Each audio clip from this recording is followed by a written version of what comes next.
Happy Sunday, my friends. Welcome to the What is True podcast in conjunction with my friends, the Apollo Detectives, which is led by the legend himself, Mr. Marcus Allen, Jared White, Mr.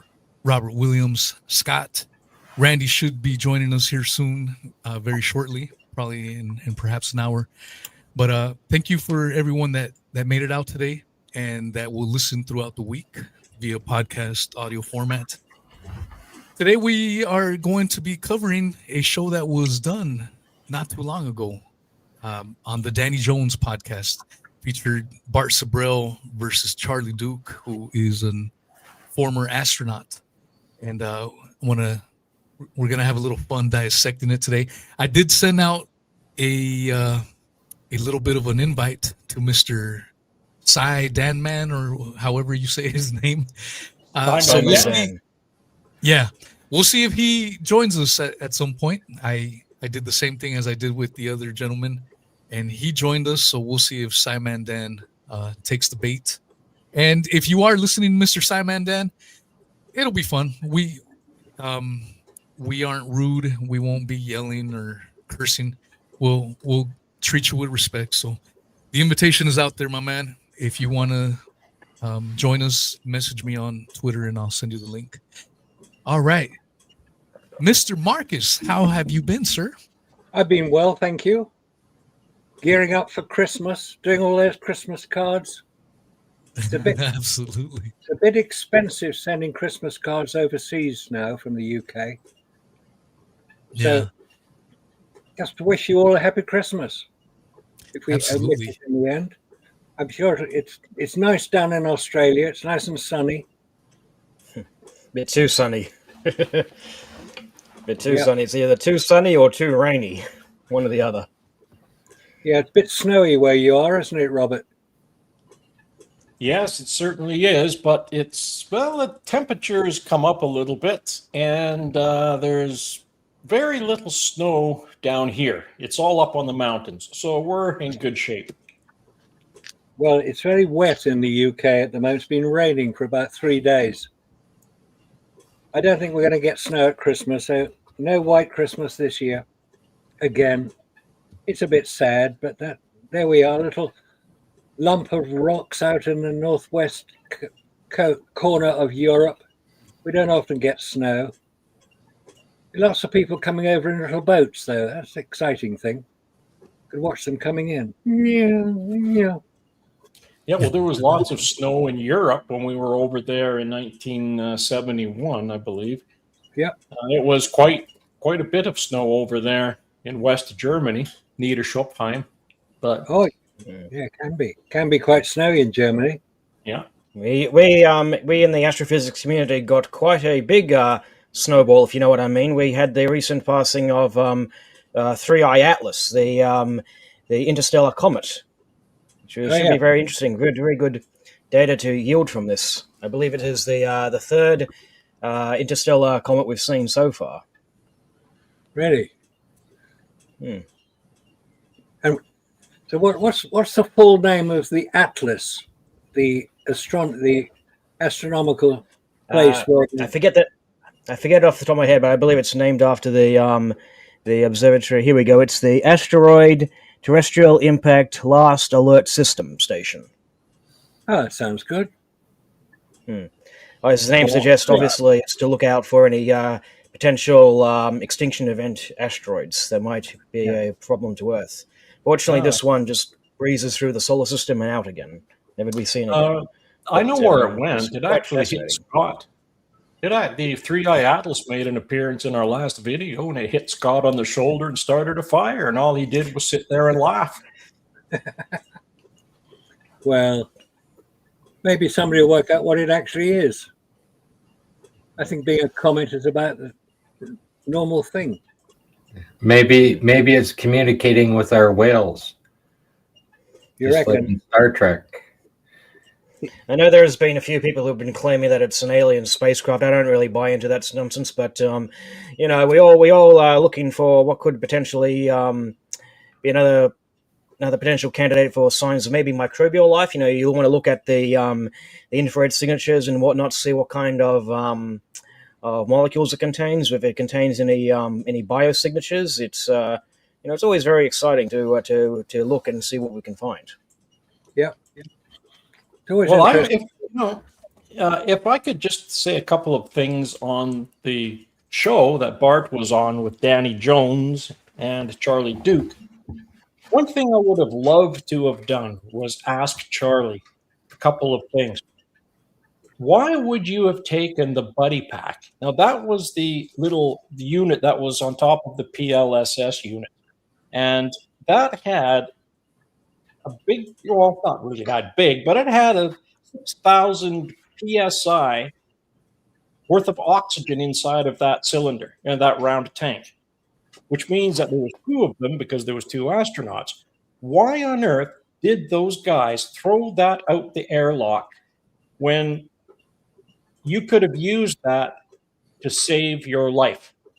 If that would have happened in Apollo 13, they would have all been dead pretty quick. Oxygen leaks. Yeah. The other question I would have liked to ask before you get going though, Rob, 1 second. Yeah. This is your answer right here. Okay. So, I don't understand the purpose of this conversation. So You could literally turn it into a drinking contest. Take a shot every time he says, "What is the point of this conversation?" What is the purpose of this discussion? So for those that missed it, and maybe listening on audio, I just played former astronaut Charlie Duke saying one of the many times that he said throughout the entire podcast, what is the purpose of this discussion? Well, I think he was gaslighting. Do you think he was gaslighting Bart? Because he was doing that quite a lot, trying to get Bart's goat. Well, throughout that show. My thoughts in having, my father get dementia this year, I feel he's probably showing some signs of that. And so I think he was legitimately serious when he's saying he was forgetting what he was even there for. And I don't think he was playing an act. There was at least 10 occasions when he acted surprised that Bart Sibrel doubted the Apollo missions, and I have my own theory for that, and it's basically along the lines of what you just said and stuff. I think his hippocampus might be dying. His hippocampus is basically the part of the brain that converts short-term memory into long-term memory, which would explain why all the long-term memories he's already made, prior to the hippocampus dying. They would still be stored in his noggin, but anything new, he wouldn't be able to convert that into long-term. There's actually an interesting case study. Have you guys ever heard of the tragic story of Henry Molaison, if I'm pronouncing that name correctly? Molaison, I think his name was. Yeah, you sent a link. I had a quick look at it. The surgery that he had, though, I think it made matters worse, didn't it? Yeah, what happened was, he suffered a head injury at a childhood age during a bicycle accident, if I recall correctly, and it left him with catastrophic seizures. He would suffer like at least 10 or 12 seizures a day. He constantly couldn't be left alone. He had to have somebody, by his side, ready to help try to constrain him, try to help him overcome his seizures. He tried, by the age of 27, they tried all the types of drugs to try and treat it, but nothing worked. And so the surgeons decided, okay, we'll have to remove the hippocampus. You see, in those days, they didn't really know much about what made the brain tick. They just knew, okay, you can live without this part or that part because so-and-so had lost that part of his brain in a car crash or this or that, so we know it's safe to cut that part out. Now, normally, the way it works is, when the seizure happens, it's caused by an excessive amount of the neurotransmitter glutamate. Okay, and so too much glutamate can lead to an overstimulation of the receptors and dangerously high levels of calcium released into the brain. And they knew that the hippocampus was the worst offender for generating this glutamate. Now, normally what they would do is they would remove a third or maybe half of the hippocampus, but in the case of this Henry fellow, they decided to remove the whole thing. So that got rid of his seizures, but only after they removed it, they found out what it actually did. This is something, because when I was watching Charlie, I made a few little notes when I was watching him and Bart go at it. especially when Bart kept reminding him, well, you only said that 20 minutes ago. Well, 20 minutes ago, you just said that you remembered, but now you say you're not. And that was only 20 minutes ago. The conversation we had, you even remembered that from 10 years ago. So he's going on like this. And I'm watching Charlie's reaction to this. Charlie is gaslighting Bart, trying to get his goat because he's smirking. He's watched Charlie smirk and tilt his head like it's like a little child trying to bring the needle. Can I say something? Like I said, he's either real quick. Hold up, Jared. My dad is going through dementia this year, and he does the same thing. He's a different. I've dealt with a family member. I've dealt with a family member for years with dementia till she finally died. So I understand that. But what I'm saying is when he was, I'm not talking about before. I'm talking about when they were somewhere in the middle of that conversation, and that's when he kept doing that to Bart.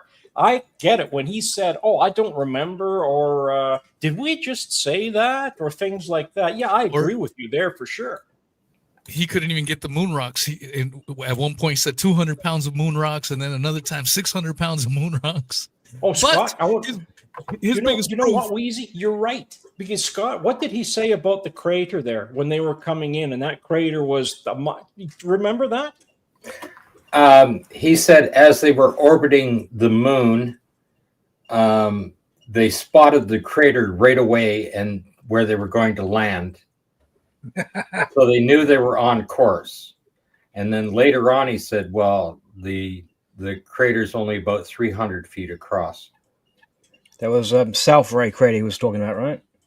Yeah, I believe that's the one that he was talking about, that they had it. So I looked up the crater, and of course, it's about the same size as Meteor Crater in width and depth on the thing. But when you look at any images of the moon, can you tell me which crater is the crater you're going to land on? Like if you're orbiting around, you're 60 miles up and you see a whole bunch of craters in front of you, you're going to be able to pick that one out that you're going to land on. That's absolutely ridiculous. Yeah. Okay. I mean, unless in their simulation, they had a label on it, like Moon Rock has a label on that says it's a moon rock, then you know that that's the right crater because it's got a label. When they come around, they see, oh, there's the label. I mean, that's. I think they would have had some. They probably would have had some printed maps with the crater labels on them and stuff like that. So I know that they had a whole bunch of gigantic scale models, basically showing, okay, here's this crater, here's that crater, all mapped from the pre-Apollo imagery, of course. That's what they say, how they knew where this crater is, where that crater is, and so forth. I think you guys have discussed those models on past shows in the past, so yep. Yeah, but how did they all get labeled before anybody got there to actually look at them, to give them a name? Well, we know that they had pre-Apollo spacecraft, unmanned missions, of course, to take in, of course, even the big ones that we can see here from Earth through a telescope. Even we've been labeling those for a long time now. I don't remember when they started naming these things, but there's obviously the famous one that stands in my mind is Tycho crater. Obviously, that's named after Tycho Brahe, and the last naked eye astronomer. Yeah, but all these tiny little craters that we can't even pick out from Earth, right? I just put that up there because we were discussing. You can watch this video. They're taking the rabies virus, they're modifying it, and what they're able to do with the rabies virus is restructure the neural pathways in the brain. Oh, okay. It's a long video. I was going to ask you, Scott. Yeah, no, it's just something. I just put it up there for reference. You can watch it after. Okay. When you're talking about Alzheimer's and everything else. Yeah. This is an interesting technology, taking one of the most deadly viruses on the planet, modifying it, and using it to rebuild the neural pathways in the brain.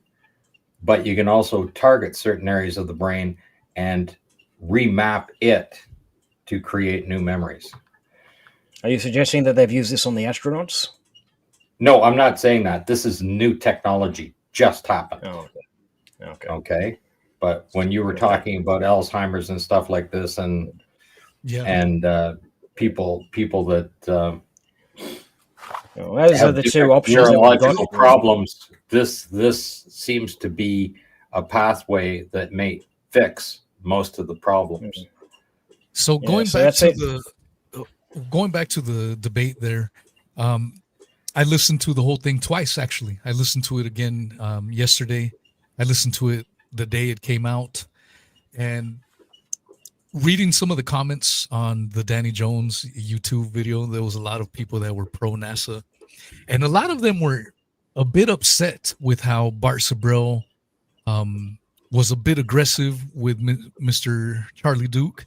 But it occurred to my mind, these same people that were upset with how Bart Sibrel went after Charlie Duke are the same people that cheer on MC Toon when he does his little outbursts and gets aggressive. They're okay when MC Toon does it, but then when Bart Sibrel slaps back, now it's a big issue, and it seems to bother them. That was one of the funny observations that I found out.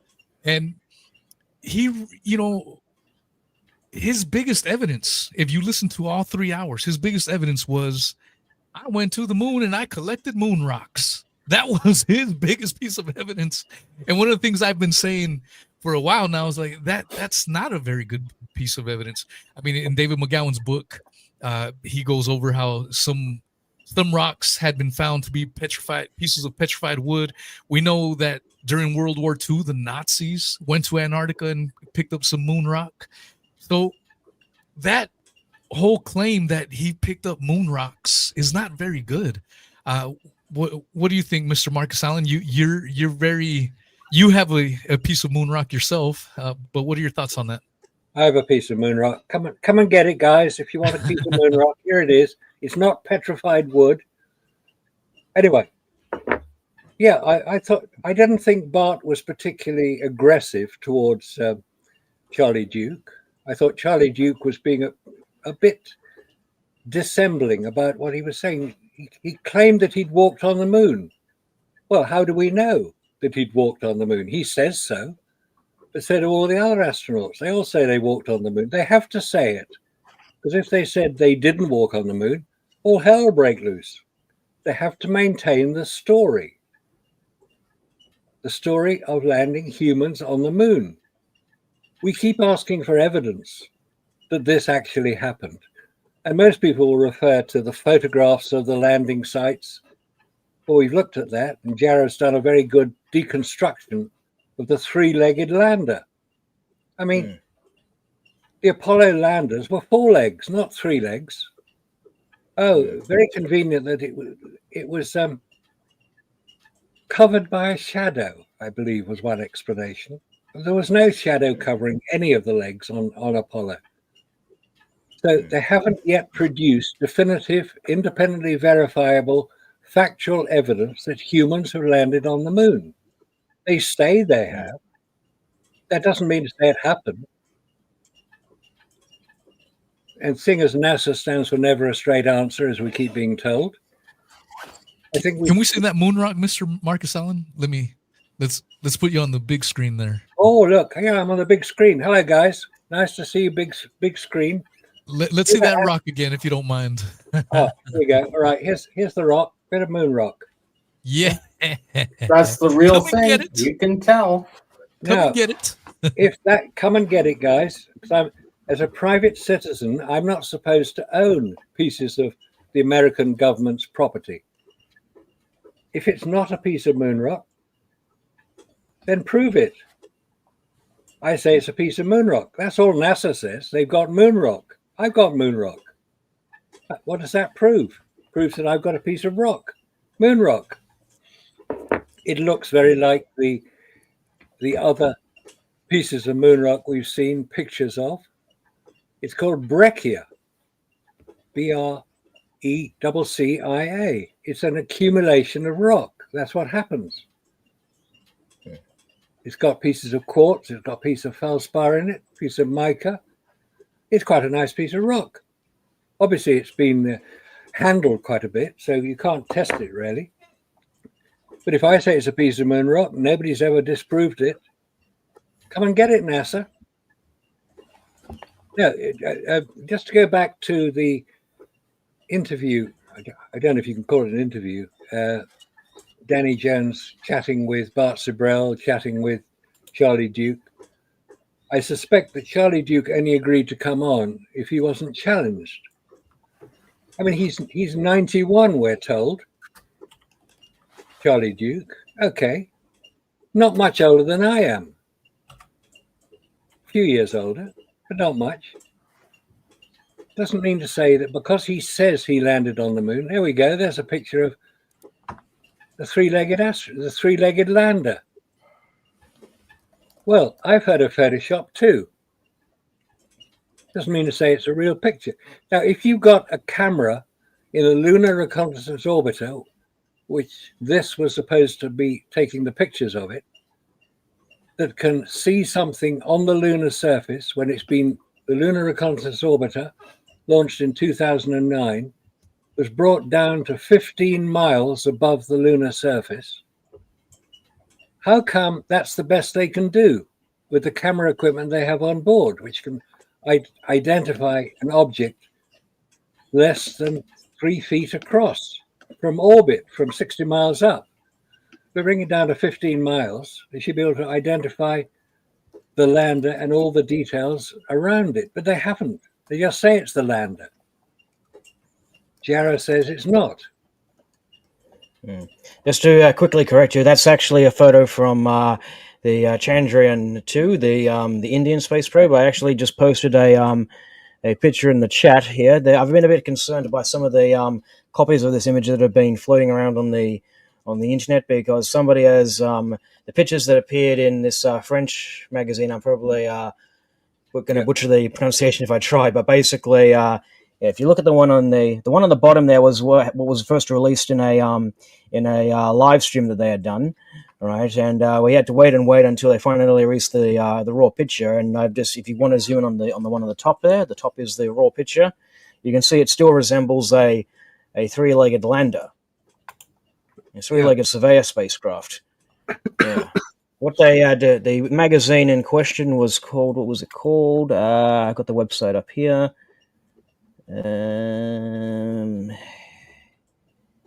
Here we go.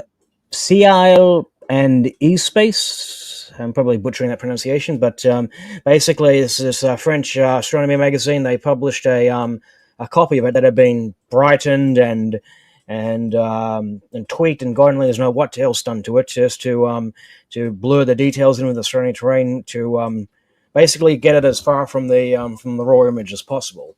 There have been variations of that appearing online and stuff. I felt compelled to share the raw picture. Yeah.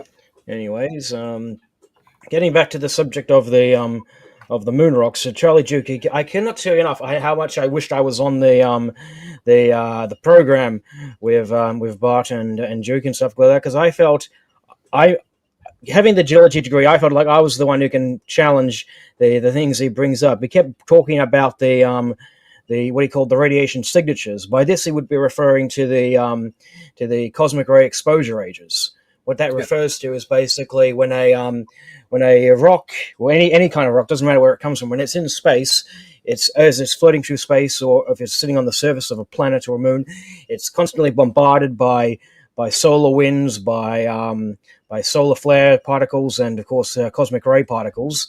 And because we know how many particles there are passing through this area of space at a given time, we can look at we see X number of particles in there, and we use that to calculate it's been in space for this many years or that many years. Now they were, first of all, if it was collected as a meteorite, then a meteorite would obviously show the same radiation-induced isotopes, same radiation signatures. And if they originated from Earth, there is a way to simulate this. In fact, let me just share this link in the description, in the chat. Sorry, I should say. There we go. I've just sent you a link in the private chat if you want to pull that up, Wheezy.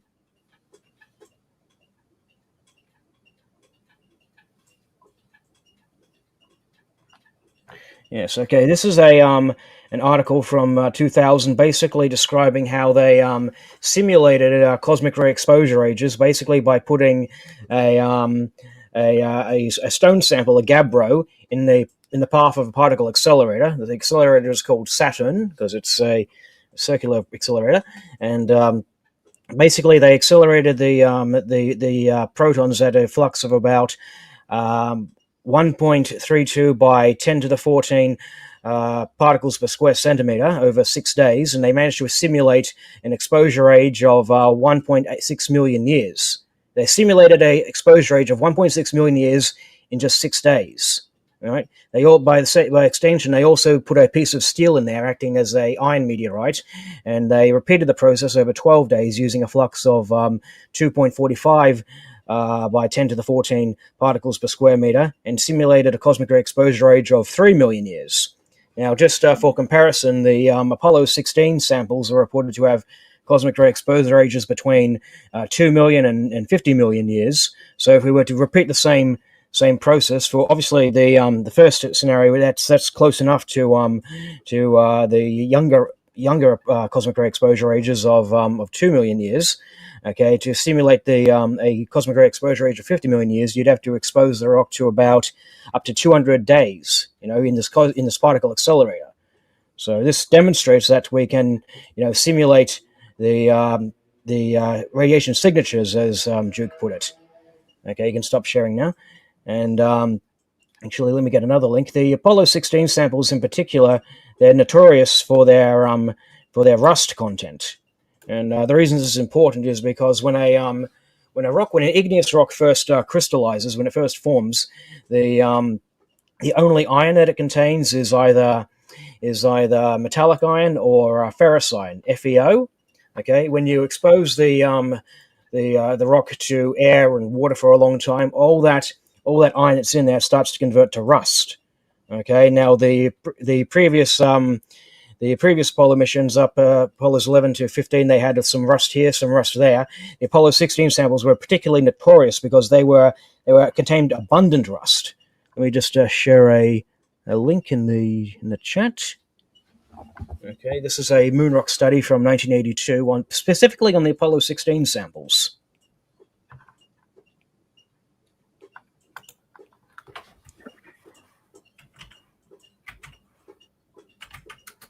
Yeah, shit.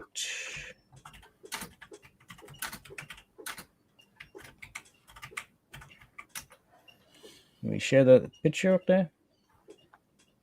Coming. Okay, yes, great. This is a what is this? This is rust and shribosite in Apollo 16 Highlands. Yes, that's probably why they came to Canada to look for these rocks, because in the shield, this is what type of material they're going to find here. I just thought I'd throw that in. Yeah. Okay. If you go to the third page there, where it's labeled as what do they call it on this page? 255. That's it. Yeah. Unfortunately, it's on its side there. If you can turn I'm not sure if you can turn the screen clockwise, but basically, this is a list of all the different rock specimens they looked at from Apollo 16, and they labeled them as either having absent rust or trace, or present or abundant. Okay, and I counted all of these samples, and a whopping 82 of the samples had rust in them. 20 of them contained abundant ferric iron, abundant rust. Okay, now that's telling in and of itself, because these, as I said, you can't get this kind of rust on a rock unless you expose it to air and water for a long time. This demonstrates that these rocks have been in the atmosphere. And interestingly enough, let me just get this one here. I'll just share that in the chat as well. Okay, now NASA, they have what's called the Lunar Sample Compendium, which is basically a list of all the different rock samples. Each rock sample has its own number. Like this one here is called Rusty Rock for obvious reasons. Now let's see, on page 4. On page 4, NASA expresses doubt over this being a result of contamination. That was usually their go-to excuse for next page down. Actually, slow it down a bit. Yeah. Just go down just so you can see the text. A bit further down. No. On that page you're on. The page you're on. Yeah, just scroll down so we can see the text. Okay, yep, that should be it. Okay, now they write here, it is possible that anhydrous metal salts, chlorides, in 66095, this is the sample number in question, combined with moisture in the LM, CM, tropical Pacific, and or individual terrestrial laboratory, yielding a terrestrial-like hydrogen and oxygen isotopic signatures. However, it is difficult to see how moisture penetrated the sample to rust the internal metal grains. They go on to say, although the numerous Apollo 16 rocks exhibit some rust around metallic iron grains, 66095 is unusual is that it has abundant evidence of alteration. Alteration is found on the interior as well as on the surface. In thin sections, the thin grey margins to the metallic iron grains indicate rusting in situ. The brown stain extends into the silicates surrounding the iron grains. It is difficult to believe that this is the result of terrestrial alteration. So right there, NASA themselves are casting doubts on this being the contamination. That would usually be their go-to response. When they first got all the rock samples back, they all contained water, up to about 1,000 parts per million of water. And they would say, there can't be water on the moon because it's got no atmosphere, it would easily boil away. It must be contamination. That was always their excuse for the thing. Now they're finding rust in the rock, which is another telltale sign that the water is there to begin with. And so, hey guys, Yeah, there's you wanna something hear wrong another here. one? But they, Huh? Yeah, what's that? You know what? Just looking here, there was a fella in the comments that was asking about this. He says, how much do you think it would cost for a gram of moon rock? I just looked it up. $300,000 per gram as of 2024. That's US. You see, so can you imagine how much money that little rock in Marcus's hand is worth? Yeah, weighs about 200, weighs about 250 grams, this piece. He's rich. I'm going to be partying with Mr. Marcus Allen. Oh. Yeah. Anybody want to take home? And then there was another Go one ahead. here. This pilot, Steve, had a question for Jera. Didn't you calculate the size of the footprints from the LRO? And they would have been huge. Oh, would they have been huge from your research? Yeah, what it was about was I did a video called LRO Tracking the Tracks, in which I took the famous bootprint photo of from Apollo 11, famous picture of Aldrin's boot, shrunk it down to the size it should be in the LRO pictures. A whole trail of them barely shows up. I found I had to put them all over several rows consistently side by side to try and make it appear.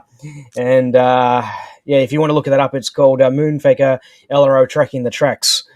And so that was it was about. And it's interesting to note in the Chandrayaan 2 picture from Apollo 11, there are no tracks showing. Jared, I said it's interesting in the no. picture. Moonfaker Tracking the tracks. Track. Okay. Yeah. I had a whole series of videos on the LRO pictures. I've been meaning to make one on the Chandrayaan 2 picture and stuff, but I got an article about that on Ollis. Anyways, it's interesting to note that the picture that the Indians released, it showed no tracks at the Apollo 11 site. It just makes you wonder. But getting back to this topic of the... Did you want part of the 1 or part 2 of that video? Or you're just telling people to search it on your channel?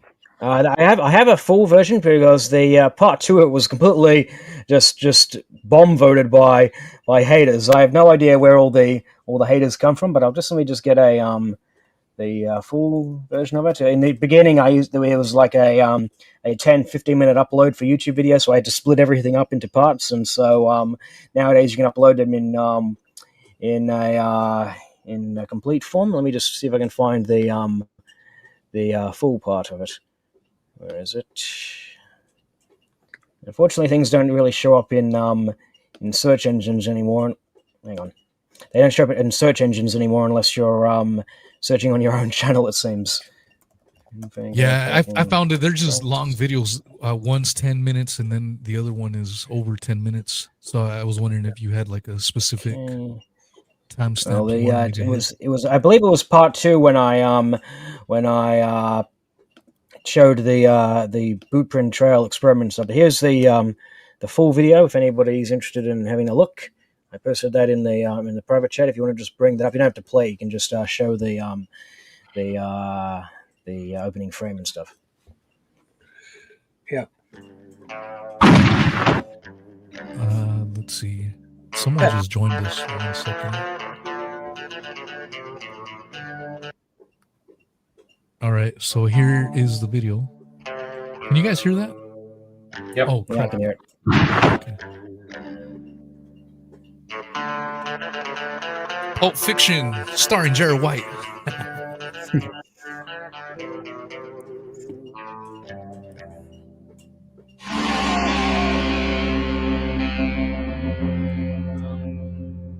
Yeah, this is the one. Yeah, it's a We're good watching one. You can a stop it. video from Jared White's channel called Moonfaker LRO Tracking. This is the The third whole video. You can series. stop it now. Yeah. Would we show- How come you sound like I don't know, you sound like a robot. The micro. Or I used a different Or you sucked in some different helium. microphone. No. I went through I think 3 different microphones during the whole Moonfaker series. The second one was not particularly good, I'm sorry to say, but it is what it is, I guess. But hey, Razzle's joined the chat. Dr. Hi, Raz. Razzle in the building. You're muted. Yeah, you're muted. Hi guys, nice to see you again. Good to Yeah. see you, my man. How are you, Raza? Hey, how are you? You can stop Very sharing. good, video. thank you. All right. Yeah. So very, very interesting things. I wanna say something that may be controversial. It's not going to be very popular. Maybe my listeners will understand where I'm coming from. But I feel, how do I say this? I feel we need, I don't know. I like Bart Sibrel, but I think there are better options to represent our movement. Someone like a Sir Marcus Allen. Someone like a Raza, Randy can you mute Walsh. your mic, please? Someone like a Randy Walsh. And I understand that's going to be extremely controversial because everyone loves Bart Sibrel. But there were a couple of times where he was tripping up.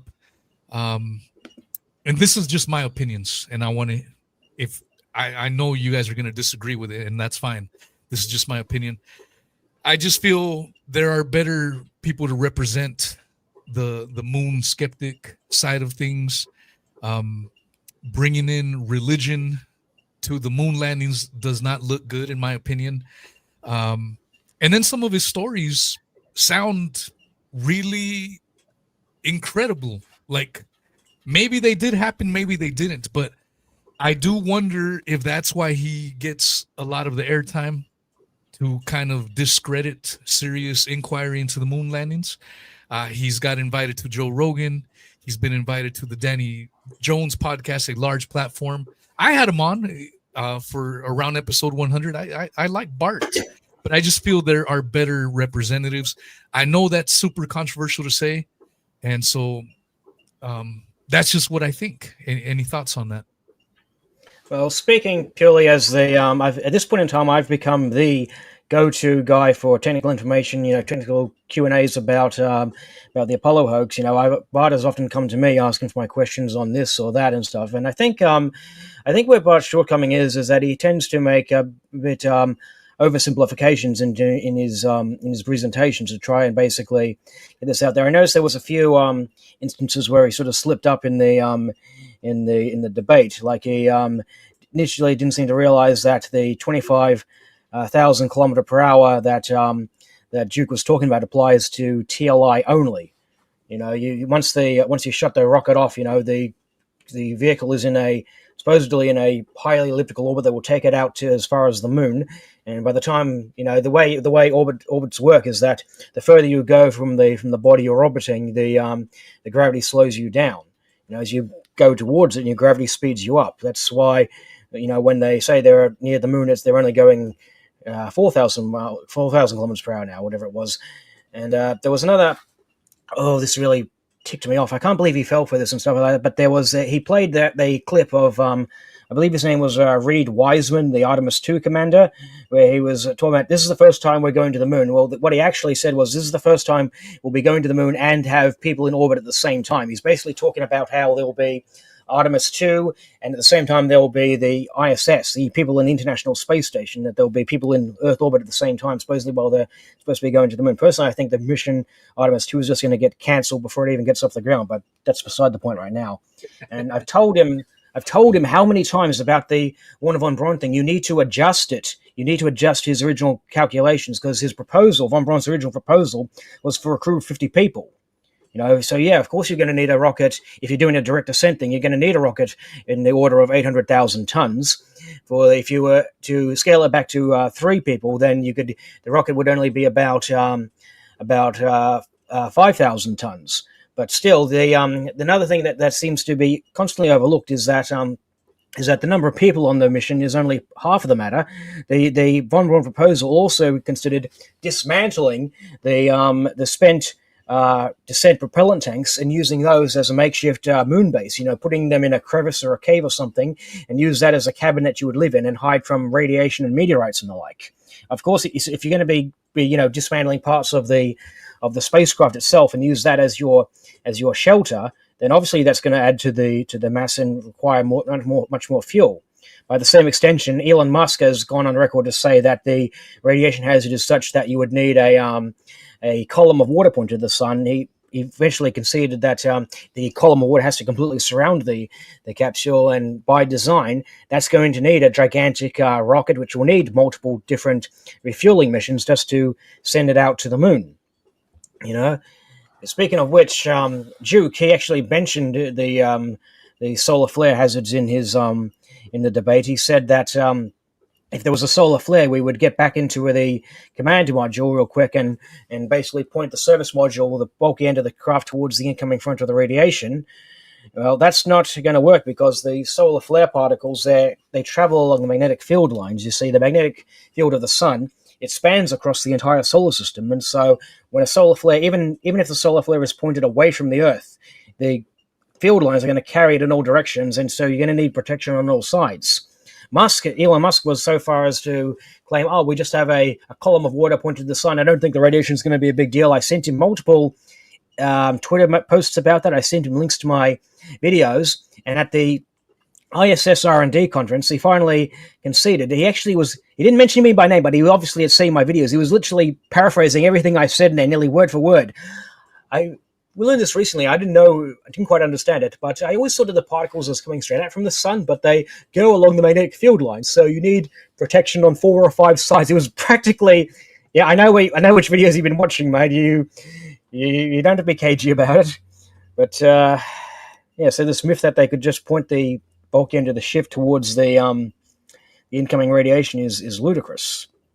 But yeah, those were getting back to what I was answering for. Those are the points I thought where Bart fell down in the debate, and overall, I think he likes to go in guns blazing when it comes to discussing with the astronauts and stuff. I prefer to take the diplomatic approach, the innocent until proven guilty approach. You might have seen my encounter with Buzz Aldrin. I attended the Australian Geographic Awards ceremony where he was appearing. This was about a year after the Dutch moon rock thing hit the papers, where it turned out to be petrified wood. I asked him about it. I wasn't accusatory. I wasn't antagonistic. I asked him, at the time when you're in possession of this thing, were you aware it was petrified wood, or were you also led to believe it was a genuine moon rock?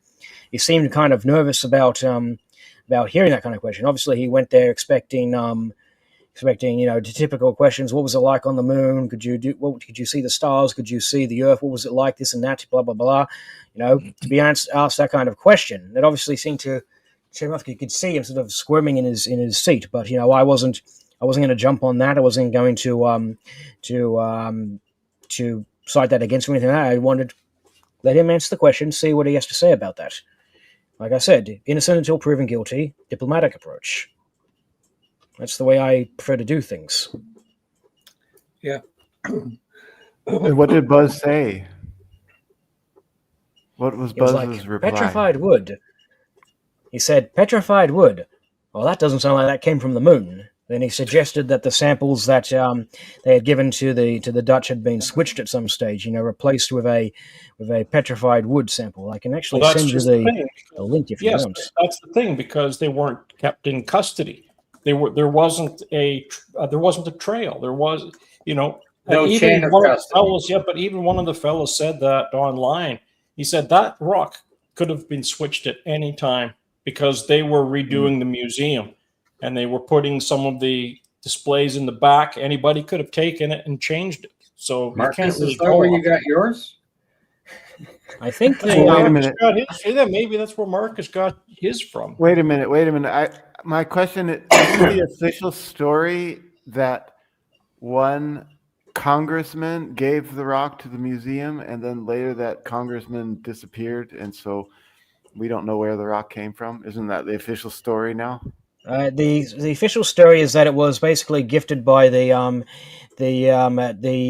ambassador to the Netherlands at the time, who accompanied the Apollo astronauts on their tour. But the whole major point of contention that's been with the pro-NASA side is they argue that this was never an official moon rock. It was all a case of mistaken identity. In that regard, I think the better sample to be citing would be Big Bertha, which was an Apollo 14 rock. Let me get it off my head. It was 14321, if I recall correctly. That was the rock sample number, because that rock turned out to be from Earth.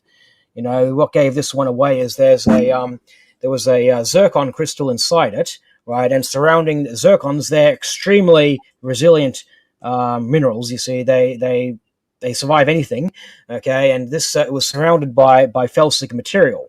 Felsic, of course, meaning that it was formed from magmas that were rich in lighter elements. You see, like a lot of quartz, a lot of plagioclase, a lot of the lighter colored elements. You see, whereas these are usually formed from the melting of sedimentary rocks. You see, and sedimentary rocks are of course formed by the recycling of the Earth's surface through weathering events and this and that. So there's no sedimentary rocks on the moon. There's no weathering events like that. So you wouldn't expect to find felsic rocks on the moon. So they thought, yeah, there's felsic in this moon rock, so it has to have come from Earth. But the conclusion was that it was an Earth meteorite that they had accidentally sampled. And let me just get here's the picture. Where did it show up? Okay, it was about. Yeah, it was about 56 seconds in. Coming back to my point about the Dutch museum, my thing is, what I'm trying to say is that they're using this as an excuse, as a scapegoat. It's like, why is this piece of rock petrified wood? And the official NASA excuse was, oh, wait, we didn't give it to you. That other guy gave it to you. And that other guy just happened to disappear, so nobody can ask him where he got the rock from. That was Mittendorf. Yeah, Middendorf, I believe he was actually quoted in the newspapers at the time saying that, oh, this was petrified wood, that's news to me. But I just sent you the link of my encounter with Aldrin if you want to play the clip and start my... I just had to get my... Mr. Marcus, do you like my tinfoil hat? Oh, I like your tinfoil hat. Always good to have a tinfoil hat. Tinfoil Hat Tuesday. All right, Simon Dan, if you're listening, come and have a chat with us. Yeah. Oh, I would like to get into Simon Dan's video. I actually saw that because he said, what did he say in the thing? He said in the video about the moon rocks. Gerald, before you're jumping around too much, let me get you your 56 seconds of that video you sent me. Sure. And let's see. It's in the chat, the link. It's in the chat. I sent the link. Can you see it on the screen right now? There we go. Yep, we see, yeah. All right. It's at the 55-second mark. Tell me when to stop it. Maybe just put a couple seconds back. It should be all right. As I'm sure you might have read in the newspapers recently, a moon rock that was on display in a Dutch museum, which you, Neil, and Mike had given to the then ambassador to the Netherlands at the time, it turned out to be a piece of petrified wood. I was wondering, at the time, when you were in possession of this, were you aware that this was petrified wood, or were you also believe that it was a genuine moon rock? Petrified wood. Wow, that doesn't sound like it came from the moon. The samples that we, as best I can recall, that we distributed among world leaders in our 45-day around the world trip were encased in plastic lucite, so that you could see the small amount of moon dust. Now, what happens to that display once it is presented to somebody is not the responsibility of the United States, and it certainly isn't the responsibility of the crew that gave it to them. And whether that got changed, substituted for something that then became valuable to someone else, and they substituted a piece of petrified wood. And that would be my more probable explanation for this. Now, who did that? We have no idea. But I'm sure the United States would not present to world leaders a piece of petrified wood claiming that it was a sample from the moon. Okay, so you're telling me that you give these samples out to the people and someone swapped it around after you gave it to the world leader, probably. Well, that's my best guess, but it's a guess. I have no information at all. Okay. My second. I know that I had a watch that I wore on the moon. Buzz, I've got a question for you, actually. Okay, you can stop it now. That's a pretty badass video. Good job, Jera. Yeah, thanks. Like I said, the diplomatic approach. The diplomatic approach is the way to go. You know, I found it can be, or I mean, sometimes you do need to be aggressive. It depends on who you're dealing with.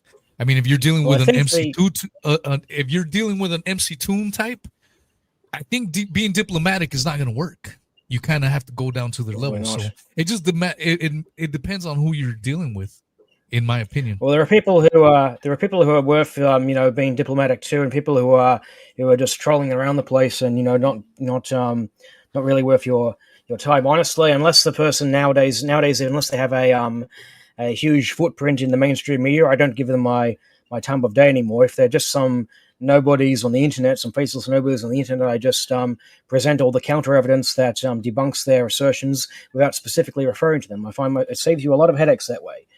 But there was a funny thing that happened with that encounter, right?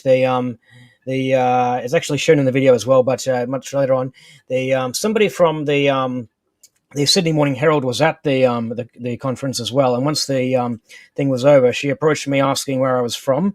I said JW Studios, which was the name of my YouTube productions. Okay, and sometime later, I received an email asking me to confirm that I was at the thing. I assumed they just needed the names of all the people who were asking questions and this and that. Next day, huge front page, rear page article, I should say, huge full article in the back of the Herald the next day with a headline: "Security, we have a problem." Basically alleging I was some antagonistic gatecrasher that had to be removed from the conference. They even likened my my appearance there to Bart getting punched in the face by Aldrin. Yeah, they really lied. They really made a mockery out of that, because they were telling you that you were a hooligan that needed to be removed. And you never did anything. You just asked him a question, and then at the end, we can see you just walking around, and Buzz leaves with that woman, and that's the end of it. You never did anything wrong. Yeah, in fact, if you want to prove that I was not removed from the conference, if you want to jump ahead into the video, you can. 4 minutes and 33 seconds. That's when the end of it appears. If you want to put it back on there, you can see I'm still there at the conference. I put my stupid mugshot on the face or on the screen. There we go. Always worth it. All right, where do 4 minutes and 33 seconds should be it. Copy that. Yeah, you can see the news article and everything like that, and it's just crazy what they did. Still there. Anyways. Yeah, who remembers the first prisoners that came here to Australia? Oh, we do on Norfolk Island, but that's another whole story. Which island? I live on Norfolk Island. Ladies and gentlemen, Buzz has got quite a few other engagements. Are you talking about the newspaper clipping? Because it was a little bit before. This article is totally false. Yeah, that's the article that they cited. Yeah, that's the article in question. The security, we have a problem. The cheeky bastards. They basically alleged I was some antagonistic gatecrasher that had to be removed from the conference. All right, and I complained bitterly to them. I even showed that I was invited to the conference. I had the email records to prove that I was invited. Basically what happened was that I sent them an email asking if it was possible to get an interview with him. But they said no, they can't do one-on-one interviews. But you're more than welcome to come to the press conference. Okay, so I agreed to turn up. And That was it. So if I got you know, you. they anyway, so it's all in there. But if you can see, they basically alleged it says right there in the article there, to security we have a problem. But you can see from 4 minutes and 33 seconds onwards that I'm still there, and even as he's walking out the door, I'm standing there watching him leave. Packing up my camera, packing up all the equipment. You can see the news lady come up to me asking where I'm from, and that's where I went to, I guess. Well, given it was Buzz Aldrin, you kind of lucked out he didn't give you a knuckle sandwich like you did Bart Sibrel back in the I personally day. think it could have been handled much better between the two of them, because I don't think either of them were pretty innocent in that regard, because Aldrin first of all called Bart an attention seeker, to which Bart said, well, you're the one that just got paid $2,000 to talk about something that you didn't do. That's called being a thief. That's where the whole back and forth sort of came about, and ultimately it became physical at the end. Yeah.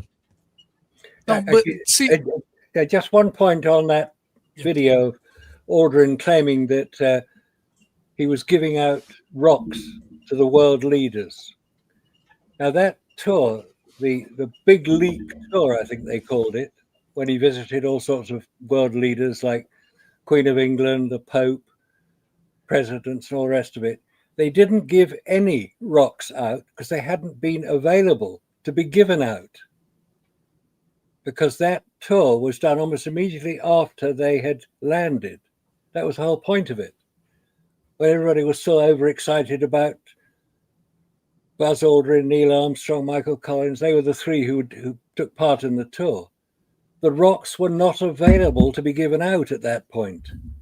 You could check the dates when they were available.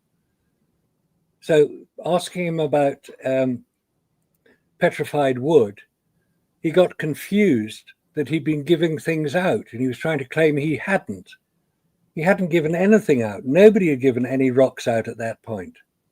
They were given out to 150 countries, little grains of sand encased in plastic. That was what was given out. There's one over here in the UK. It's at the Science Museum in London. There's one here in China, which I've personally seen. Yeah. I mean, that was the whole point, that they would be given out to world leaders, not as rocks. We have one on display at. I was just going to say we have one on display at the Paris Museum. I just looked it up. It says here I'd like to just say something here quick. Raza, I have a question for you.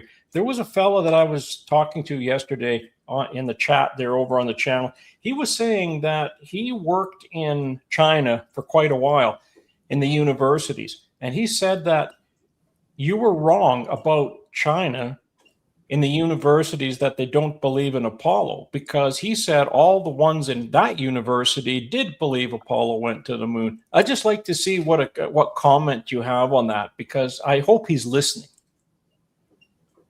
What do you have to say about that in the universities over there? So you're saying this was a comment from Yes. from a non-Chinese who is working in China? That's right. At a university. I don't know who this person is or what university he taught at. There may be. Okay, so within the universities, you have the Chinese teachers, and then you have the foreign teachers, like me. I'm not a Chinese citizen. So what the foreigners believe is up to them, but what the Chinese people believe is up to them as well. So the thing is, they wouldn't be talking about this subject in the first place. It's not policy, So for example, like if I was trying to teach religion in China, I would be deported from the country. It's illegal for me to try to spread religion here.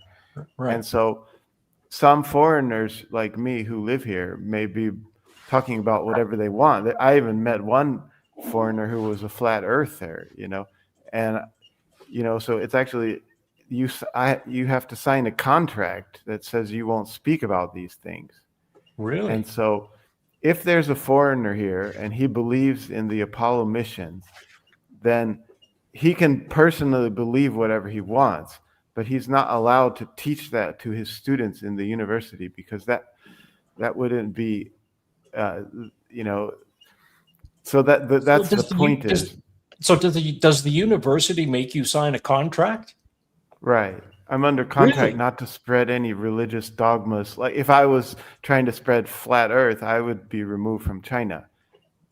Now, if I was trying to teach people the moon landings were real, Yeah. I could probably get away with that. Nobody in the Chinese government would come after me for saying that, of course. But Well, if you were teaching, but if they you were would- teaching flat but- Earth in, Oh no. I was just going to say, if you were teaching flat Earth in Australia, I'd probably have you removed as well. Get him exported out of here. But anyways, But, Raza, but his question, or rather, he was saying that he has been in China for 14 years and he's never heard anybody say in a university that they have not landed on the moon. He says they all believe they did. Okay, so like I'm saying, that foreigner, whatever, if he even was teaching in China, he has the personal belief that the Apollo missions were real, and he can teach that. It's not against the law here to teach that the Apollo missions are real. But when his students, the people he's teaching to, definitely are not going to, come in his face about that. Well, I heard it was a hoax, but they have heard it was a hoax. But that would be rather impolite for them to come up to that foreign teacher and say, well, there's people talking about it being hoax. They wouldn't say that to him. They would talk about him behind his back, though. They would say, oh, he believes that it was real. Okay, let him talk about it being real. But we all know it's a hoax. They're not going to come to him and tell them it's a hoax. You see, this is another thing with the Van Allen belts, what this guy was saying too, and it just kind of segues into what you were saying about the Apollo can't get through the belts and all that. It was very interesting that on that UFO conference in Congress, the chairwoman Luna, she asked those fellas that were sitting down on the row down there, she asked them, how do aliens get here if we can't even get through the Van Allen belts? And I'm sitting there thinking, wow, I don't believe I just heard this. And it was on the last 30 minutes of that conference. It's at time 17:47. And we're not going to do it here now, but I'm just saying that if anybody wants to watch that chairwoman was asking all of those people in that audience at the table that were presenting their evidence. She says she asked them, how are the aliens getting here when we cannot get through the Van Allen belts? Can you imagine that? I mean, wow. Where was this conference? This was the UFO conference. It was Congress. This was about 3 days ago when they had this up, right? Because they're going through all of the UFO stuff, and these people are whistleblowers presenting their evidence for their case. And this has been running in Congress now for the last 6 months. But it was just this last segment that I was watching when she was said that, how are they getting here when we can't get through the Van Allen belts? And the whole room went silent. Nobody asked the question. No one answered the question. I would like to just quickly address Marcus regarding the Goodwill tour. I just looked it up here. It seems the Goodwill tour, where they would have been giving out the rock samples, they started on. They left Houston on September 29, 1969. So that would have been when the Goodwill tour would have started, when they've been traveling around the world here. So they went from Washington to... Is this a plausible way to get through the Van Allen radiation belts? Oh, yeah, just take a plane. No. But, so this guy says they got through the Van Halen belts by wearing overalls. I thought that was rather funny. Man. Oh, man. We got to add some jokes every now and then, because otherwise people will probably start counting sheep. Yeah. So I wanted to talk about something that Jared had talked about before, was the radiation, right? And the other question we've been talking about recently is, why are the Artemis readings so high compared to the Apollo missions? And then the official excuse which ChatGTP is giving now is that on the Artemis mission, they purposely placed the the radiation sensors in the unshielded parts of the craft. So then it's like, and that comes back to your whole thing about the fuel. I asked them, well, what do you mean the unshielded parts? And they said, well, the astronauts themselves are sitting in a place which is better shielding because the tanks are there, and they purposely put the radiation detectors outside of that shielded area. But then it's like, it comes back to the question, well, why does Artemis need these tanks and all this shielded area if we didn't need that on Apollo? Mm-hmm. And what does the AI say about that? Of course, it's just kind of a lie about that. You know. Well, Yeah, well, look at the AI, what it did to us. I asked it, were there any pocket mice taken on Apollo 17? And this is ChatGPT. It said, no pocket mice were taken on Apollo 17 or any other Apollo mission. And then I corrected it. That was in a few videos back when I showed that. And then I asked the AI from Google, and it said, yes, pocket mice were taken. Well, which is it? You see, you can't trust it, so don't trust it, people. Look. No, and that was one of the things that Danny Jones at a couple of points brought up. Was, let's ask ChatGPT if this is true or not. I've had a few bothers problems me. with. It bothers me greatly that so many people rely on this AI, for all their information, for all their evidence, when it constantly gets things wrong quite a bit. Yeah, it can help from time to time, for sure. It can make things easier, but it shouldn't be looked at as the end all be all. You have to do the manual work yourself. And so that was one of the things that bothered me. Bart Sibrel said a couple things, and Danny Jones said, let's ask ChatGPT if this is correct. Like, if that was gospel, it is ridiculous. I once asked ChatGPT about me, put up a profile about me. It said I was born in Perth. I've never set foot in Perth. Yeah. Right. Yeah, it's funny because the thing is, what a lot of people probably don't understand. I'm sure if you're familiar with AI, you have a better understanding, but maybe the lay person or the average person, it really is just scraping information from here and there and everywhere, and then it just assembles it together, and sometimes it gets it right and other times it doesn't. It's completely off, so I find if you're just asking a simple science sort of question, like why do we always see the same side of the moon, or why is the sky blue, or something like that, it'll give you a decent enough answer. But if you try to ask it more complex trivia-based questions about history or advanced science or physics type questions and stuff, it's bound to fall down along the way. And so you've got to constantly fact check it. I think one of the problems too is there's people that chat with these AI, whether it's ChatGPT or Grok, whatever, choose the one you wish, and they start to engage with it as if it were some kind of human. And that in itself is dangerous. That may be controversial, but I don't think that's, people have to remember you're not speaking with a real person. And I think slowly people are forgetting that. They're blurring that line, and you have to be wary of that. If you keep asking questions, then ChatGPT will admit, oh, I was wrong about that.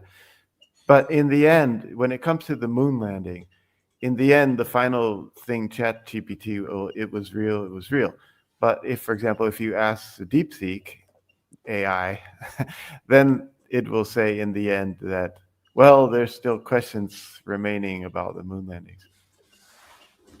Yeah. Which comes, I brought up a link. I don't know if you can share that, but this, I want to come back. Yeah, I wanted to address this Charlie Duke debate.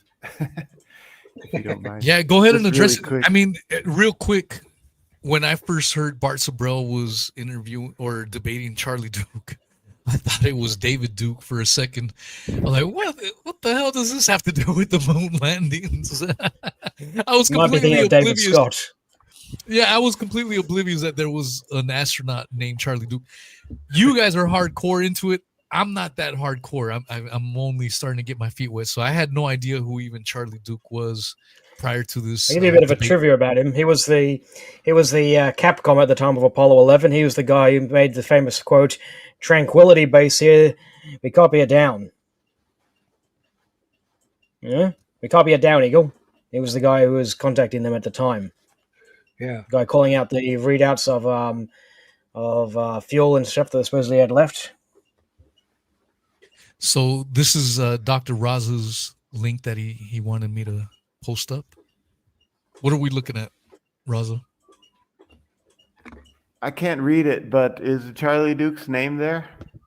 Oh, okay. Let me see if I can find it. I can't zoom in. That's the issue. Let's see. So the website that I'm on is Freemasons in Space, and it's by apparently a Freemasonry website. Let's see if we can So see. there's 14 publicly admitted Freemasons who worked on Oh, the here we go. Astronauts. Edwin Buzz Aldrin was a Freemason. Leroy Gordon Cooper. Don Eisel. John Glenn. Isley. John Glenn. Yes. Virgil Gus Grissom. Interesting. James Irwin. Edgar D. Mitchell. Walter Skira. Shara. It's pronounced Shara. Shara. The last one And is then Thomas P. Stafford. Thomas Stafford and Paul J. Wetz. Yeah, I think this Wetz? website is in Wetz? Wetz, I believe his name is. He was on Skylab. But I think this website is an error, though. Here it says here, Armstrong was not a Freemason. His father, Stephen Koenig Armstrong, was an active Freemason. That doesn't seem right. His father was Stephen Armstrong. Okay, so we have 14. Go ahead, Jerry. I can confirm that the other astronauts mentioned here are Freemasons. I've seen their names mentioned elsewhere, but I'm skeptical of what this says here about Armstrong here. It doesn't seem right because I looked up his parents' names. His parents were right. So Armstrong claims to be a Christian, or he used to claim to be a Christian, and Bart discussed that with him. I mean, basically, what difference does it make if they are Freemasons? Well, so the point is this. If I would have been Bart Sibrel and I would have had a chance to confront Charlie Duke, I would have taken a Freemasonic Bible and put it in his face and say, put your hand on this and swear that you're not a Freemason. Because that's what the whole question boils down to. How many of them were Freemasons and how many of them weren't? But Raz, can I ask you a question? One second, guys. Here's a commercial break as we have Randy Walsh joining us, my man. Randy. Hello, Mr. Randy. Randy Walsh.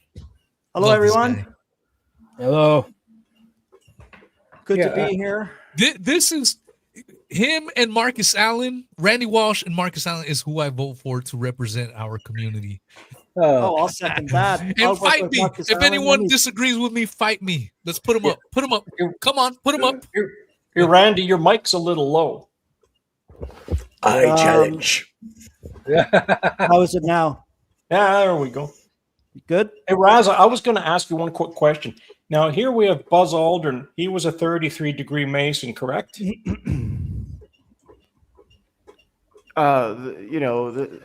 These degrees don't really mean much. No, okay, but he was a Mason. Then why did he also had a Bible, didn't he? Or he also did a Catholic communion while he was on the moon, supposedly. So why would he do a Masonic ritual and a Catholic? Well, there was ritual? okay. So if you can buy it like on eBay, you can buy a Masonic Bible, and it looks the same as a normal Bible. It just has a cross and a compass and a square on the cover. But they claim to be also Christian, and they'll even do Christian rituals such as taking communion, but they'll do it with a Freemasonic interpretation in their own minds. But he was doing communion. He had the little cracker when he was eating that little biscuit. So how but I think that Neil Armstrong himself wouldn't take part in that, because he knew that that was a Masonic thing. Their interpretation was a Masonic interpretation, and he wouldn't participate because Neil Armstrong himself was a Christian, and he was really the only one in the whole group which wasn't a Freemason, and they allowed him into their group because of his spirit of nationalism. Neil Armstrong was doing it for the country, while all the rest of them were doing it for this Freemasonic New World Order agenda. Okay, yeah, that's good. I just wanted to ask you that. Let's So get Randy- someone made this comment real quick. Can you please give Scott some time? We haven't heard from Scott in a while. Scott, what do you have to say about all this? Uh-oh. He's probably like, screw these guys, I'm out of here. I think he took a bathroom break. Scott, you still there? Okay, Scott so took if a Scott's not bathroom going to come in, let's invite our newest guest, Mr. Randy Walsh. He is an author of several books on the moon landings. What's up, Randy? Hello, Paul. Wheezy. Hello, Marcus, everyone. Wheezy, good to be back, as always. Hell Always yeah. good to be with you. So I caught a little bit of what all of you have been talking about while I was coming back, so I was able to listen to some of it live. So I'm about to break ranks here with all of you. I thought that the debate last night was a disaster. It did not represent us very well in our community. I got a few choice words for Bart Sibrel. I wasn't impressed with him at all. And I'm not going to hold back here, okay? But there's a few other points that I want to get out of the way before I get to Bart Sibrel. So I'd like the floor for about 10 minutes, if that's okay. The floor is yours. Thank you, sir. So anyway, regarding the training that came up, and I'm going to go through several of the subjects. I watched the debate last night. And I mean, needless to say, I wasn't impressed with Charlie Duke either. But, you know, I'm trying to factor in his age, the fact that he's 91, it's been 55 years. However, this is not an event that it's not like you forgot what you had for dinner yesterday. This is an event in history. He seemed very coherent to me. He seemed on top of his game in most areas. I got the impression that at times he was playing dumb. Like, why are we talking about this? Why are we here? Well, you knew why you were here. You were reminded several times by the moderator and Bart that you had agreed to this. And I understand that you also get paid for doing this. So I didn't buy that sort of cock and bull story about why am I here and why are we talking about this? Oh, you mean the moon landings are fake? Is that what you're saying? That was horse shit as far as I'm concerned. Okay, that's just crap. All right, so let's put the Alzheimer's aside for now, okay? Because I didn't see any evidence of that last night myself. And as for Bart beating up on him, well, so what? Didn't they beat up on Bart 20 years ago? I mean, it's okay. It's okay when violence goes or abuse goes one way. And I didn't really see Bart abusing Charlie Duke in any way. He was kind of standing his ground from his point of view. Having said that, when Charlie Duke was talking about training, he mentioned picking up room rocks. He never mentioned anything about training in the simulator, the lunar module, the command module, the avionics. I'm a pilot. I wanted to hear more about why they were duplicating aircraft avionics when you don't need that in space. That's the kind of talk I want to hear from these people. All right. What we got in return was nothing but a scripted, the usual scripted NASA narrative, right? So that was that. So now we move on to the Saturn V. Charlie Duke was wrong on that. There was one disaster in the Saturn V rocket, and that was Apollo 6. So for him to say it was all worked perfectly is absolute crap. He's actually reading from, it sounded like he was reading from the mainstream media narrative press kit, okay? Oh, all the emissions were great because there was no accidents. The Saturn V worked perfectly, so on and so forth. But he forgot about Apollo 6, which is a near disaster. And I may remind people that are watching this that after they fixed the so-called repair, they made repairs to the F1 engines, there was never any further testing, neither static nor in-flight testing, and they went straight 7 months later to putting a crew on board. So nobody's been able to explain that from the NASA defenders. I've never heard anyone come forward and explain that. Explain to me how not being a NASA engineer justifies the fact that I don't know what I'm talking about because they didn't do any testing. Every technology produced on Earth requires testing. It requires testing after testing after testing, right? Before you risk the lives of either passengers on a commercial airliner or astronauts on a rocket or even military test pilots. It requires testing, okay? So that argument fails there too. Let me move on. Okay, and then there was the lunar gravity. Oh, this one was good. He actually admits in the interview, Charlie Duke last night, that he knows nothing. He knew nothing about the mascons. I know about the mascons. They knew about the mascons back then when they were landing on the moon. Mascons are differential gravity pockets on the moon that I guess wasn't factored into the Apollo computer.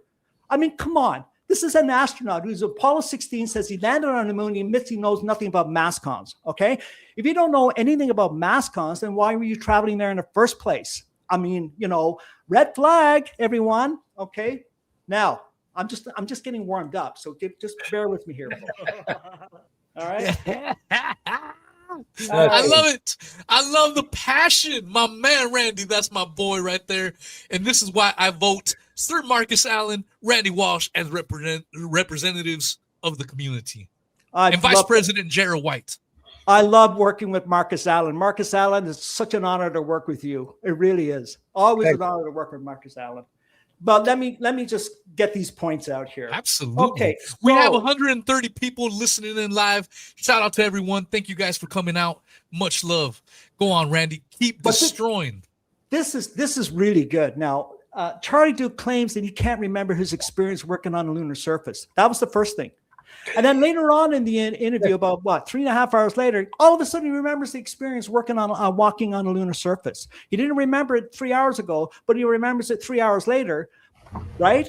But he doesn't remember the fact that they had agreed to talk about the fact that they're going to be debating the Apollo moon missions, whether it was real or fake. So, I mean, he was just contradicting himself all over the place. And then, the radiation. Oh, that was a good one. I forgot about that.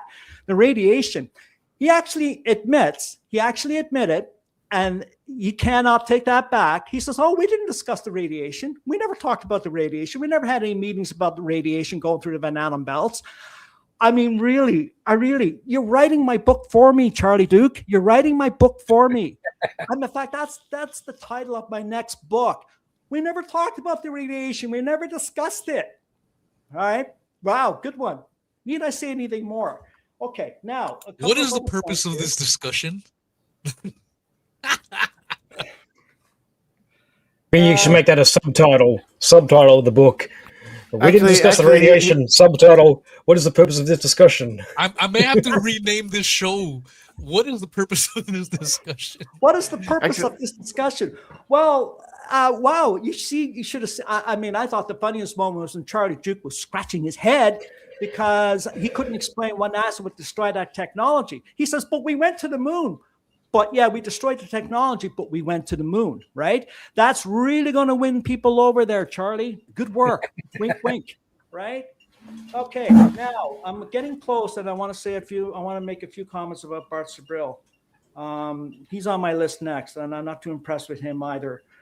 I wanted to boil down Charlie Duke. His whole debate, his whole thing was, I am the living proof that we went to the moon. That's it. End of story. I'm the living proof. Basically, you could sum up that nearly 4-hour podcast into, I went to the moon. I collected moon rocks. Exactly. That's pretty much it. Now, moon rocks. My comments here, I'm going to be looking into the camera, and I'm going to be talking to you, Bart Sibrel. Okay? I've sat on this for the last couple of years, and I can tell you right now, I'm not impressed. Okay, I was not impressed with your performance last night.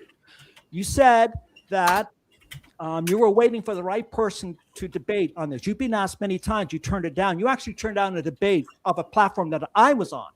So you've turned down many debates.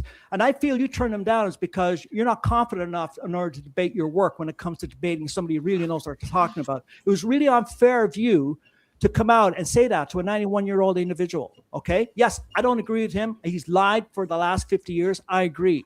But you took advantage of that. The other thing I didn't like, Bart, was the fact that you were grandstanding every chance you got.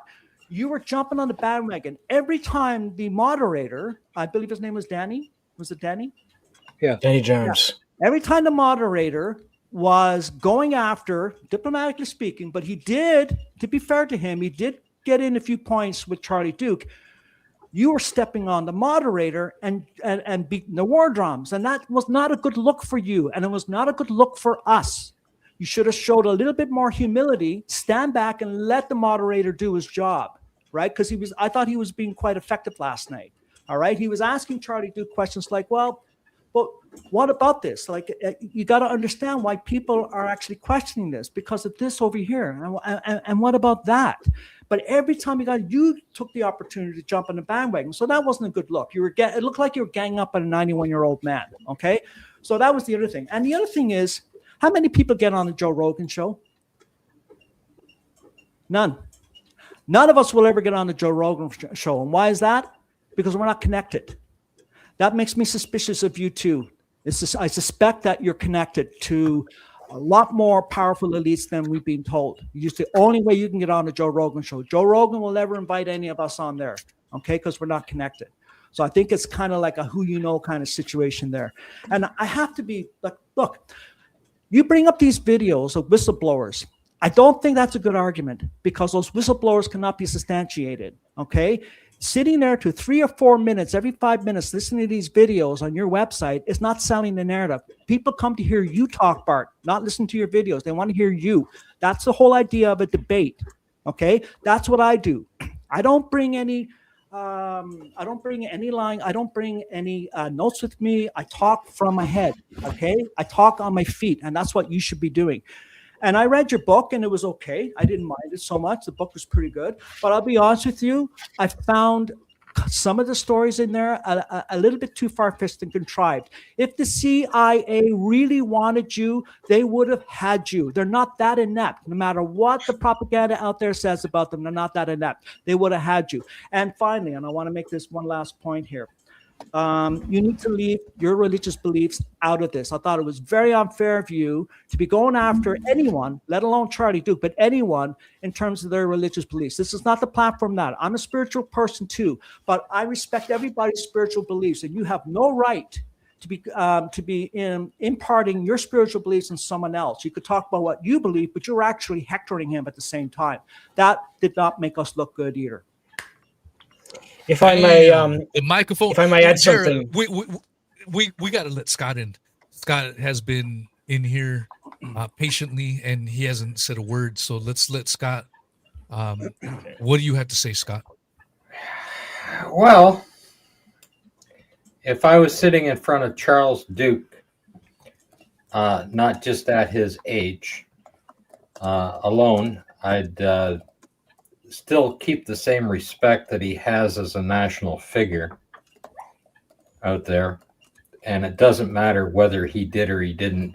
You don't have to sit in front of him because he already knows the position that you take as far as the moon landings. Okay?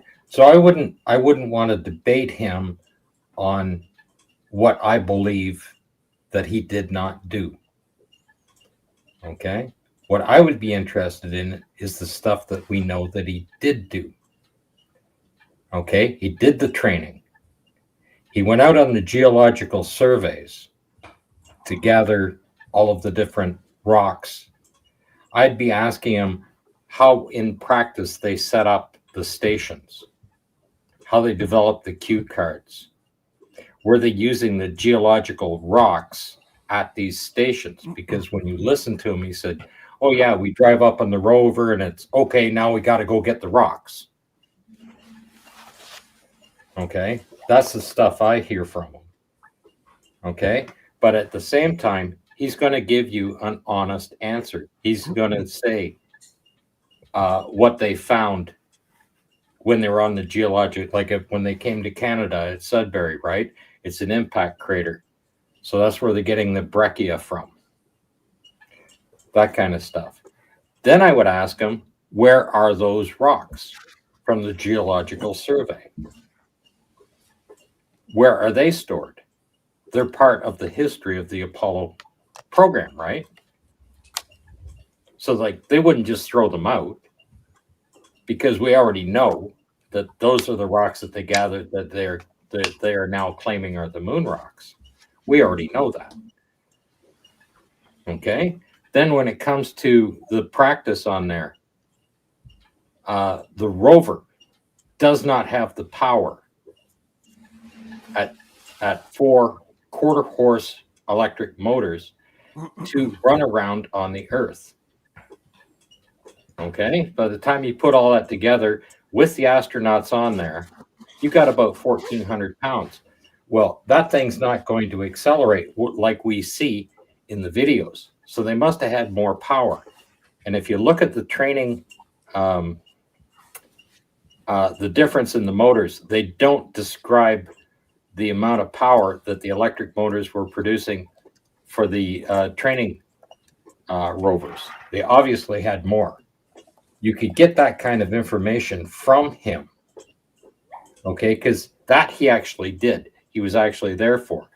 Then I would ask him about the suits that they were wearing for full simulated practice, because there's no way they're going to be running around with a 180-pound suit and PLSS. Okay, not only that, none of the equipment in the PLSS is needed when you're practicing on Earth. So I'd asked them how they were modified, how the suits were modified. They were obviously made an awful lot lighter. Then I would say, where are those suits? Because I know where the suits are. They're in the museum. You can see that the zippers don't do all the way up. It's 2 inches short on the back. Okay? The ones they have on display for the PLSS, they're all put together with all the equipment to show it. Okay? But does it actually function? Or is it just a bunch of shiny parts in there? So where are the PLSSs they used for practice? Because all they'd need is a little battery for the communications and a battery with a little fan in there to blow some air into them when they're suited up. All right? Well, they have the spacesuits, and they, more importantly, they claim that the spacesuits themselves show indication of micrometeorites and UV radiation, which they would have experienced on the moon. So my question is, who are the people still alive today which are carrying out this lie, which are saying, oh yeah, those suits prove that they've been on the moon? Who are the people today carrying out this lie? I don't know, but those suits, even when you look at videos of the suits and you see a guy coming along and hanging it up, he grabs a hold of it and hangs it up on a hook with a whole bunch of other suits. If they weigh 42 pounds, go ahead and do that same move with 42 fucking pounds. You can't lift it like that. Okay? So we know the suit's not 42 pounds because that little guy doing that is putting it up on a hanger. And if you had 25 suits like that at that, the hanger he's hanging up is going to hit the ground, right? It's not going to be able to handle 4,000 pounds. You know, you see that, okay? But the official suit for Buzz Aldrin and Neil Armstrong that you see in the photographs on the journal site, okay, do not have the whatever it is number of layers of material in them. The zippers don't do all the way up. Okay? The seals don't seal on those suits. So where are the suits that they wore that had the proper seals, that had a proper zipper, if they could make a zipper seal? Because those ones don't. Okay? Even the ring connector on there, they're quick release to take them on and off, but they don't have any compression against the seal. They simply do not work. Okay, those are the ones on display. Those are the ones that they put some dirt on and said that they were actually on the lunar surface with those suits. Okay, all you have to do is go and pick one up and see that it doesn't weigh the weight that it's supposed to weigh. And not only man, that, we just had a couple of assassins coming in onto the stream. We had Randy Walsh dropping in some truth. We had Mr. Scott coming in and dropping some truth bombs. This is awesome. This is what the people. Yeah, but you see, Charles Duke would be able to talk to you freely because he actually experienced those things. He actually went out on the geological surveys. He actually practiced, and you could ask him straight out, where were they practicing? And he'd say Flagstaff, and then we'd know. Yeah. Okay? Yeah. Yeah, I mean, for people, maybe there's some people that are just coming in right now. We've got nearly 150 tuning in, which is a good little crowd. Thank you, everyone that's come out. But there's probably people that don't really know what we're talking about. What we're talking about is what we're focusing on, anyways, is the Danny Jones podcast. The Danny Jones podcast. I mean, the biggest podcast out there is obviously the Joe Rogan podcast. Bart Sibrel was on there, not, I think about a year ago or so.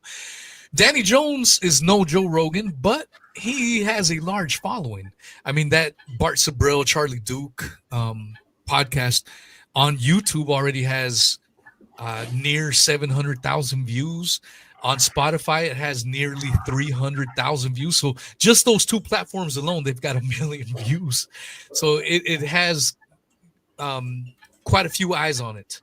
And so what we're doing tonight, we're trying to break down the performance of Bart Sibrel versus Charlie Duke, what we liked, what we didn't like, and give our honest assessments. So I think it's food for thought. I think overall, even though I share the same sentiments that Randy just gave just a couple minutes ago, and he just came in scorched earth. I think overall it's good to get eyes and get people, at least get their gears going. Like, damn, that's a good point that Mr. Sibrel made regarding the moon landings. Now, there was other parts where I felt Bart Sibrel, like when he got pressed on, he couldn't remember where he got the source from. If you're going to go on these large platforms, you need to have it ready. You need to have it dialed in. You have to be Marcus Allen, is what you're saying. Yeah, that Marcus boy Allen, has a memory unbelievable. That's why I vote Marcus Allen as the president, and then I right beneath him Randy Walsh, and then I put Jared White as the Secretary of War. He's ready to get into it himself. But it's not a slight on Bart Sibrel. I don't want people to take it completely bad. It's just I feel there's better options in our community. And I hope people understand that. I hope people don't get triggered and get angry. But that's just me being honest. And I completely understand. I may be in the minority out there espousing this position, but I thoroughly believe we have better options that can better represent our positions. I feel Bart Sibrel he doesn't give us a good look, if I'm being honest. Now, I know Jara said he had a couple of things he wanted to address. What do you have to say, Jara? Well, first of all, let me just comment on what Randy said earlier about the whole religion thing. Personally, as an atheist, if I was in the Apollo astronaut shows, even if I had done what I said I did, I would say, take that Bible home and come back with something I believe in. I'll swear on that instead, That's just me. I'd like to know how many of these astronauts they asked to swear in the Bible were even religious, So, I mean, if they're atheists, then it probably wouldn't even mean anything to them. But getting back to the topic of the Apollo samples of the rocks, there was a video put out by Simon Dan recently, which he responded to. There was this one section he responded to regarding the rock samples. This is a direct quote from Simon Dan. He says, "The isotopic ratios, lack of water alteration, micrometeoroid impacts, and solar wind implantation all distinguish them from Earth rocks." This is a feast of false statements. First of all, regarding the isotope ratios, he would be referring to things like the ratios of isotopes of oxygen, titanium, and silicon. Those are the most common examples cited. When they got the samples under the microscope and looked at these things, they found that those isotopic ratios were exactly the same as the Earth. So it doesn't distinguish them from the Earth rocks. And in fact, it was these isotopic signatures and supposedly the alleged lack of water, right, which led them to conclude that, the moon must have formed from a giant Mars-sized planet colliding with the Earth. You might have heard of the giant impact theory. The idea is that there was this Mars-sized planet that collided with the Earth and sent all this debris up into space that clumped together to form the moon.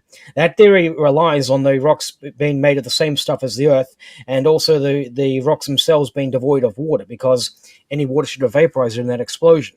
That's sort of one of the reasons why there's this huge back and forth, all these discoveries of water found in the rocks. Well, obviously now they have to try to explain that. Okay, and obviously we discussed the water in those rocks earlier. And we also discussed the means of putting the samples in a particle accelerator to simulate the impacts from solar winds and cosmic rays and the like. But regarding the micrometeoroids, well, first of all, Bill Casing actually mentions this in his book. NASA has a light gas gun, a two-stage projectile system which can be used to simulate micrometeoroids. You know, usually in these simulations they would use things like aluminium pellets, but if you wanted to go for realism, I'd recommend using using actual micrometeoroids. Which back in the '60s there were actually experiments to send up high altitude balloons and even sounding rockets. Specifically, I think they called it the Venus flytrap. It opened up, the nose cone opened up literally to collect micrometeoroids that were entering the atmosphere.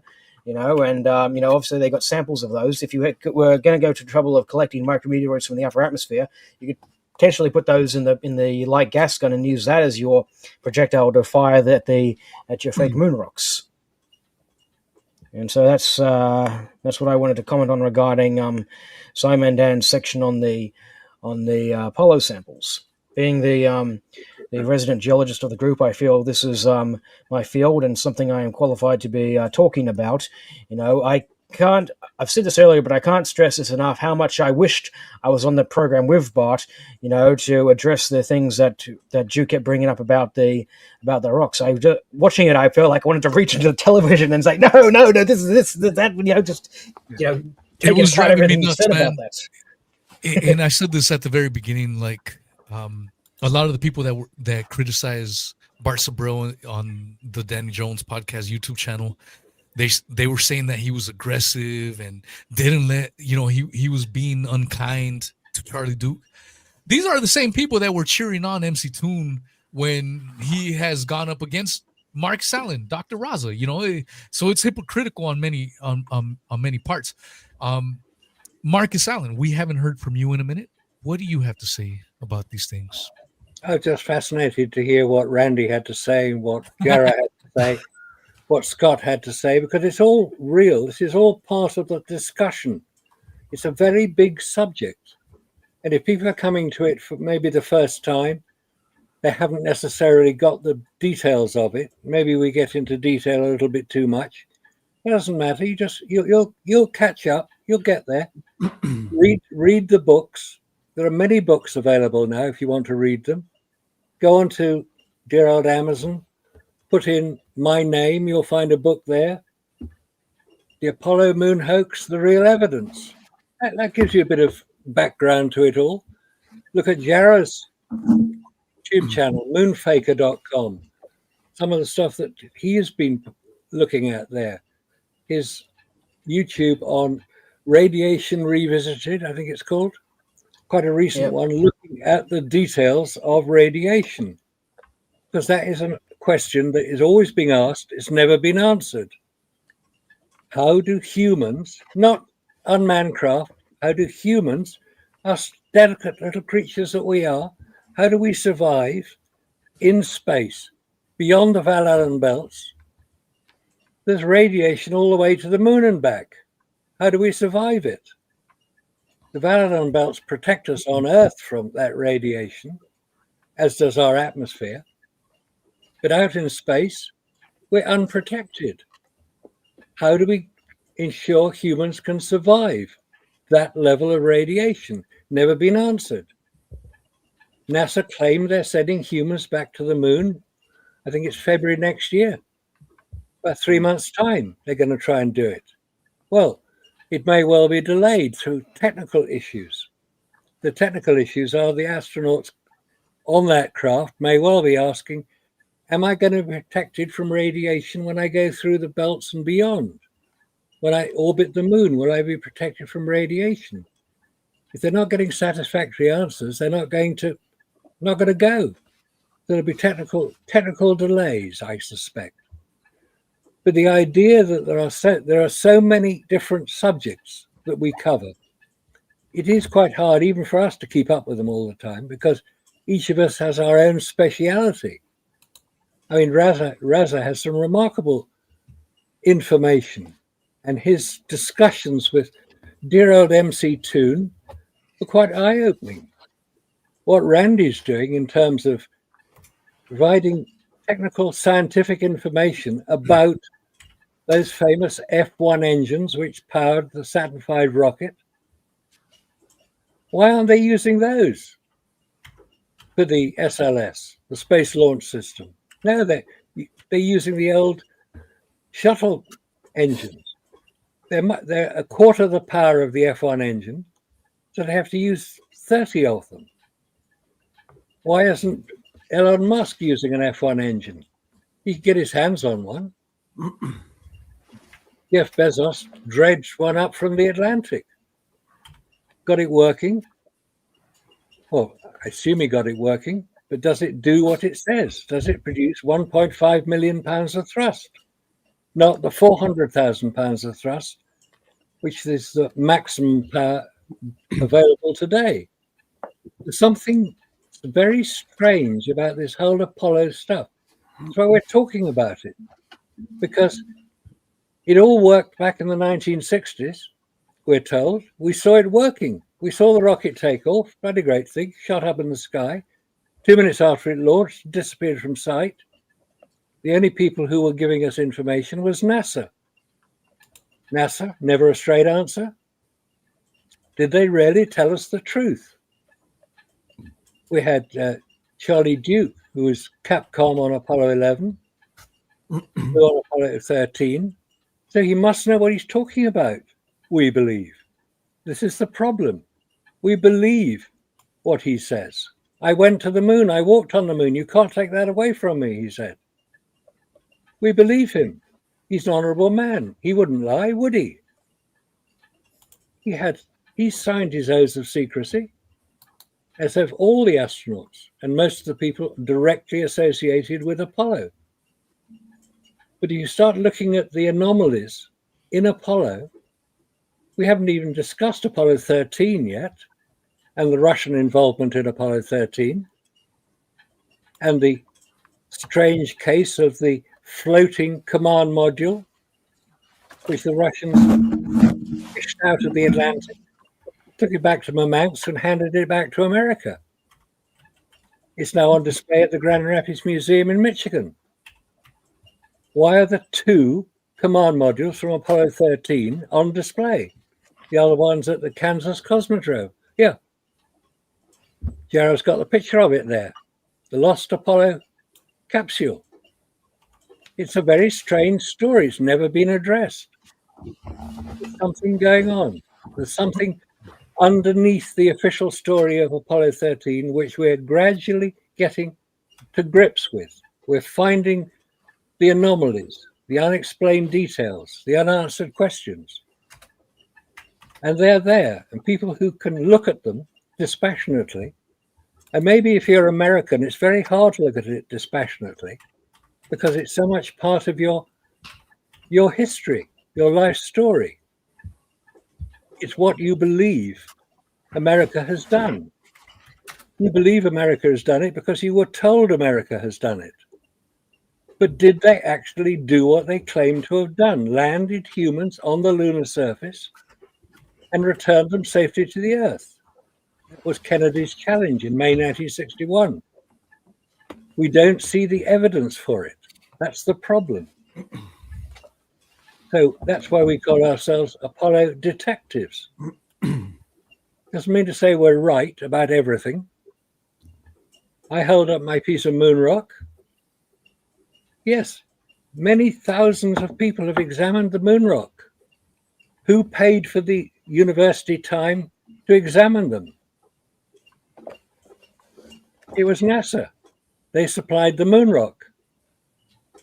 They also supplied the Columbia River Basin rock and the Hawaiian rocks, and asked universities to compare and contrast these different rocks. Guess what? They found they came from the moon. But as Jared said already, Apollo 16 moon rocks contained rust. You can't have rust without moisture. How do you get moisture on the moon if it's in a hard vacuum? It would disappear. It wouldn't be in a moon rock. And vacuum is a major problem. It's not discussed.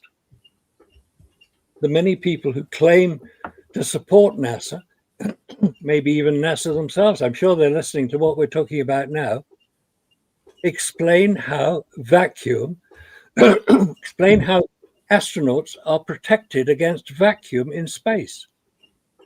And the two problems with vacuum, outgassing and cold welding. They don't explain that. They don't discuss that. This is a major problem. And anybody who wants to read a quite amusing, excuse me, a quite amusing account of Apollo, check out Dave McGowan's Wagging the Moon Doggy on his. Dave McGowan has passed on now, but his daughter maintains the site. It's called Center for an Informed America. CIA. Get it? He's quite clever. Dave McGowan wrote a very, very good series of articles about Apollo. Wagging the Moon Doggy. Worth checking out. That was awesome. Yeah. Mr. Marcus Allen, the legend.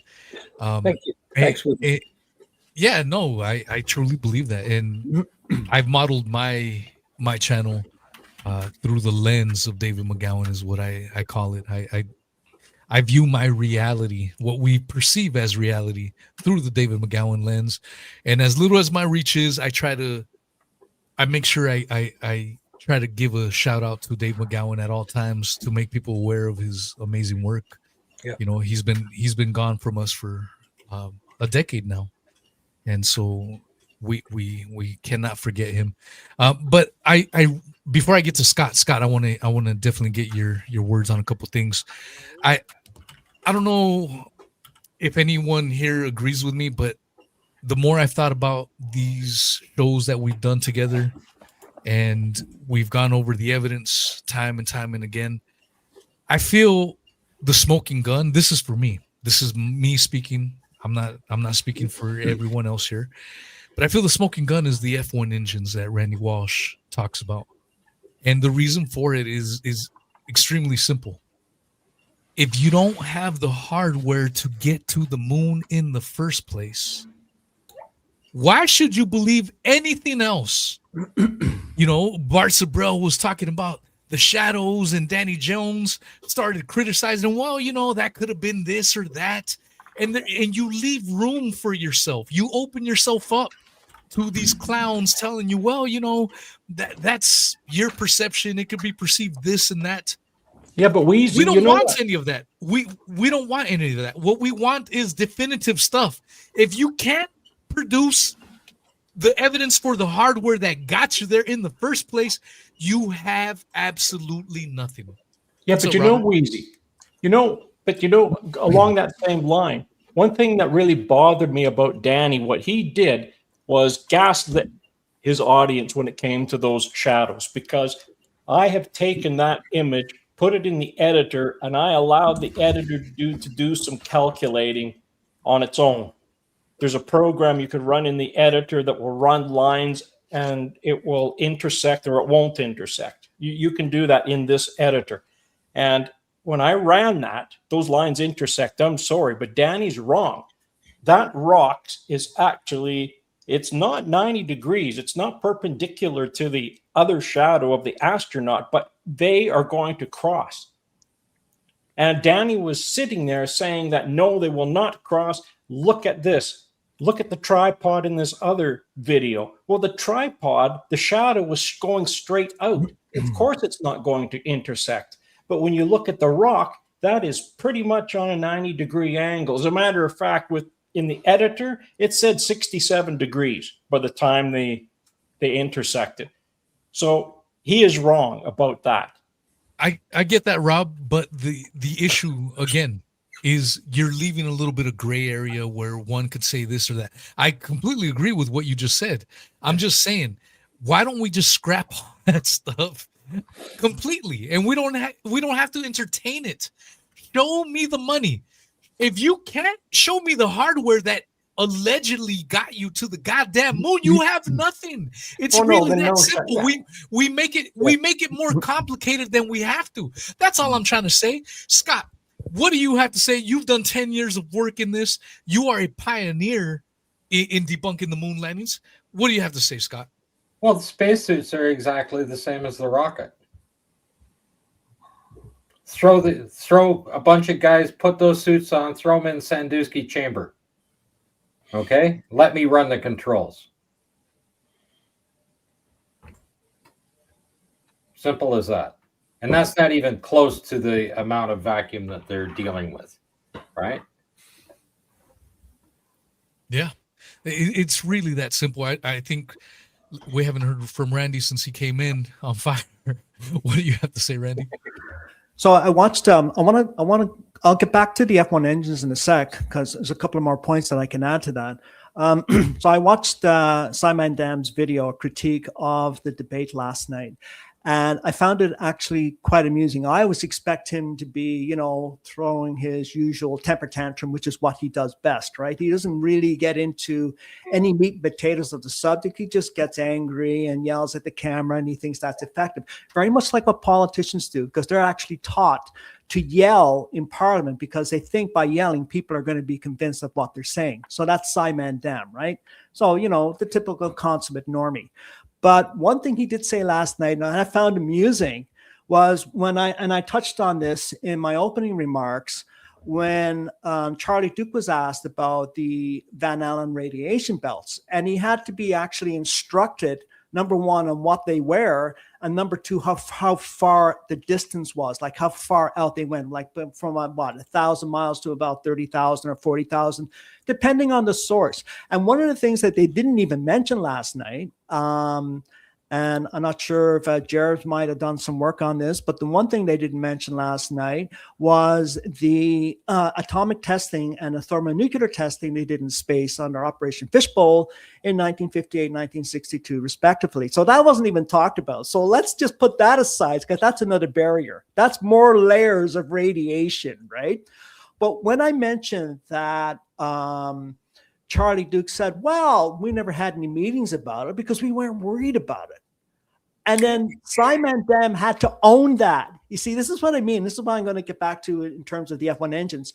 Simon Dam couldn't counter that point, so he had to own it. Well, of course, they didn't have any meetings about it because it was all done for them. So in other words, he was actually telling us that what Bart Sibrel tried to tell us several years ago is that we were just passengers.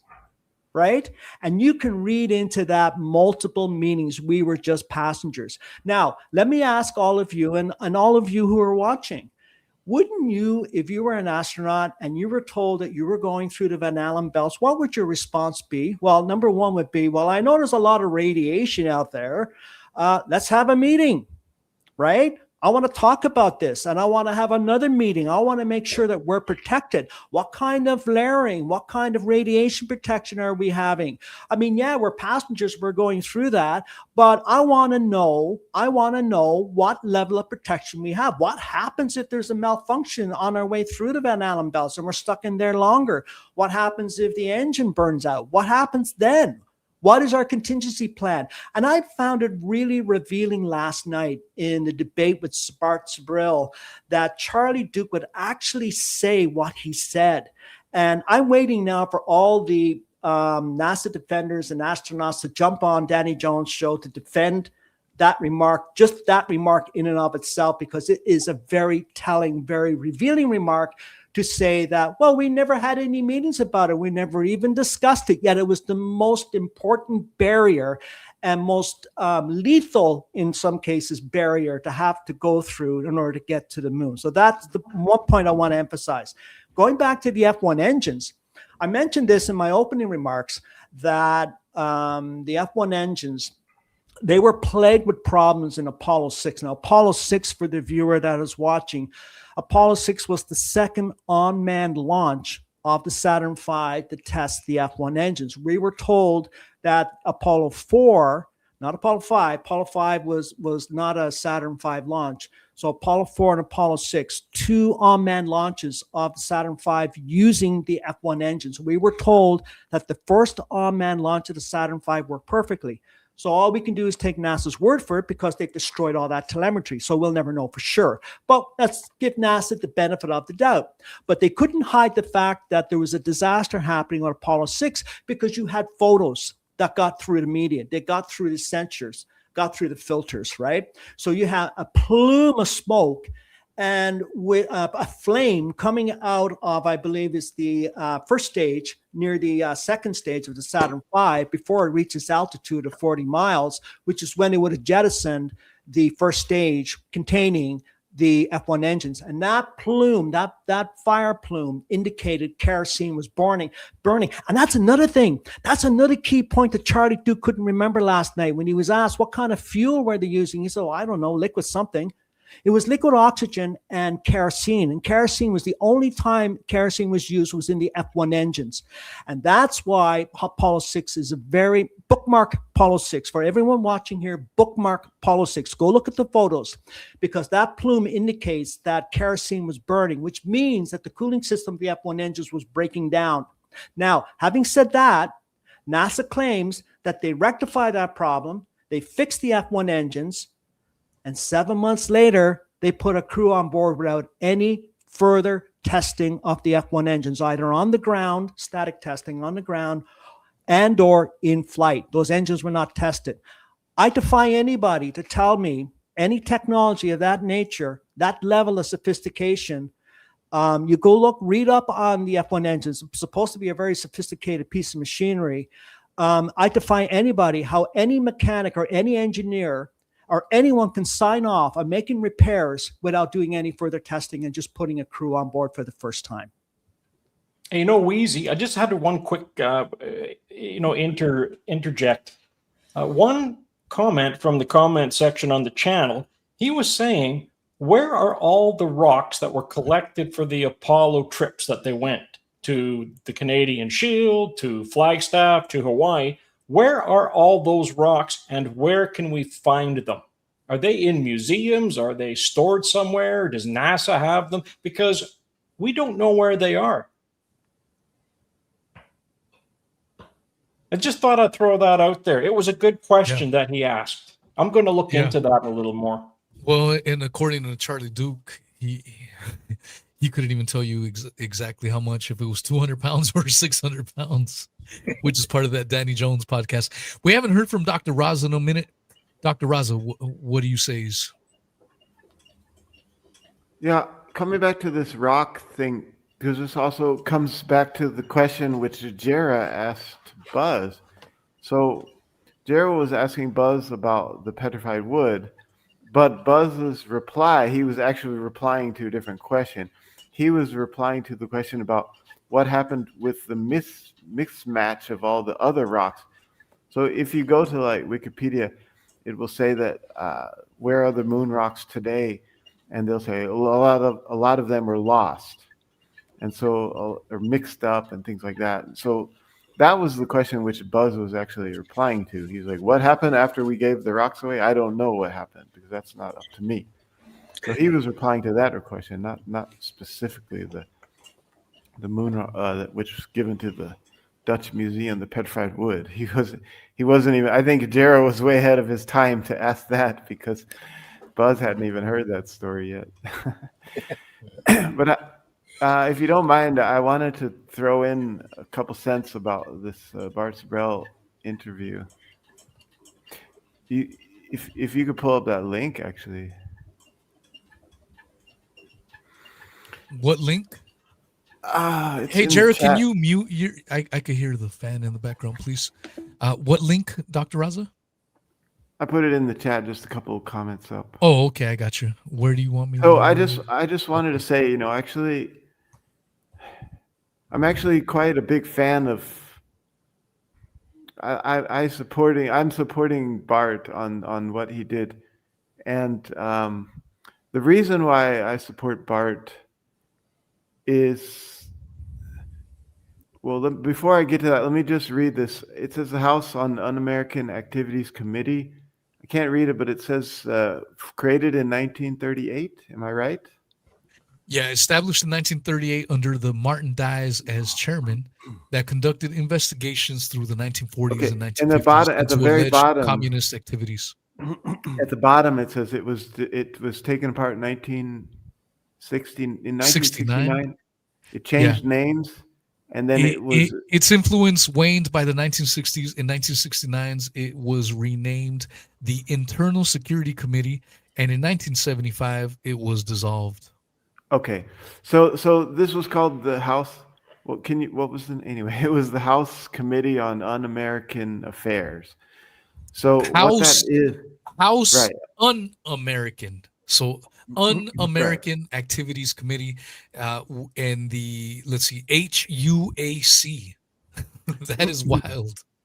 Okay, so what happened is this. The reason why I'm showing this is because these are the people which freed Bart Sibrel after he was put into prison.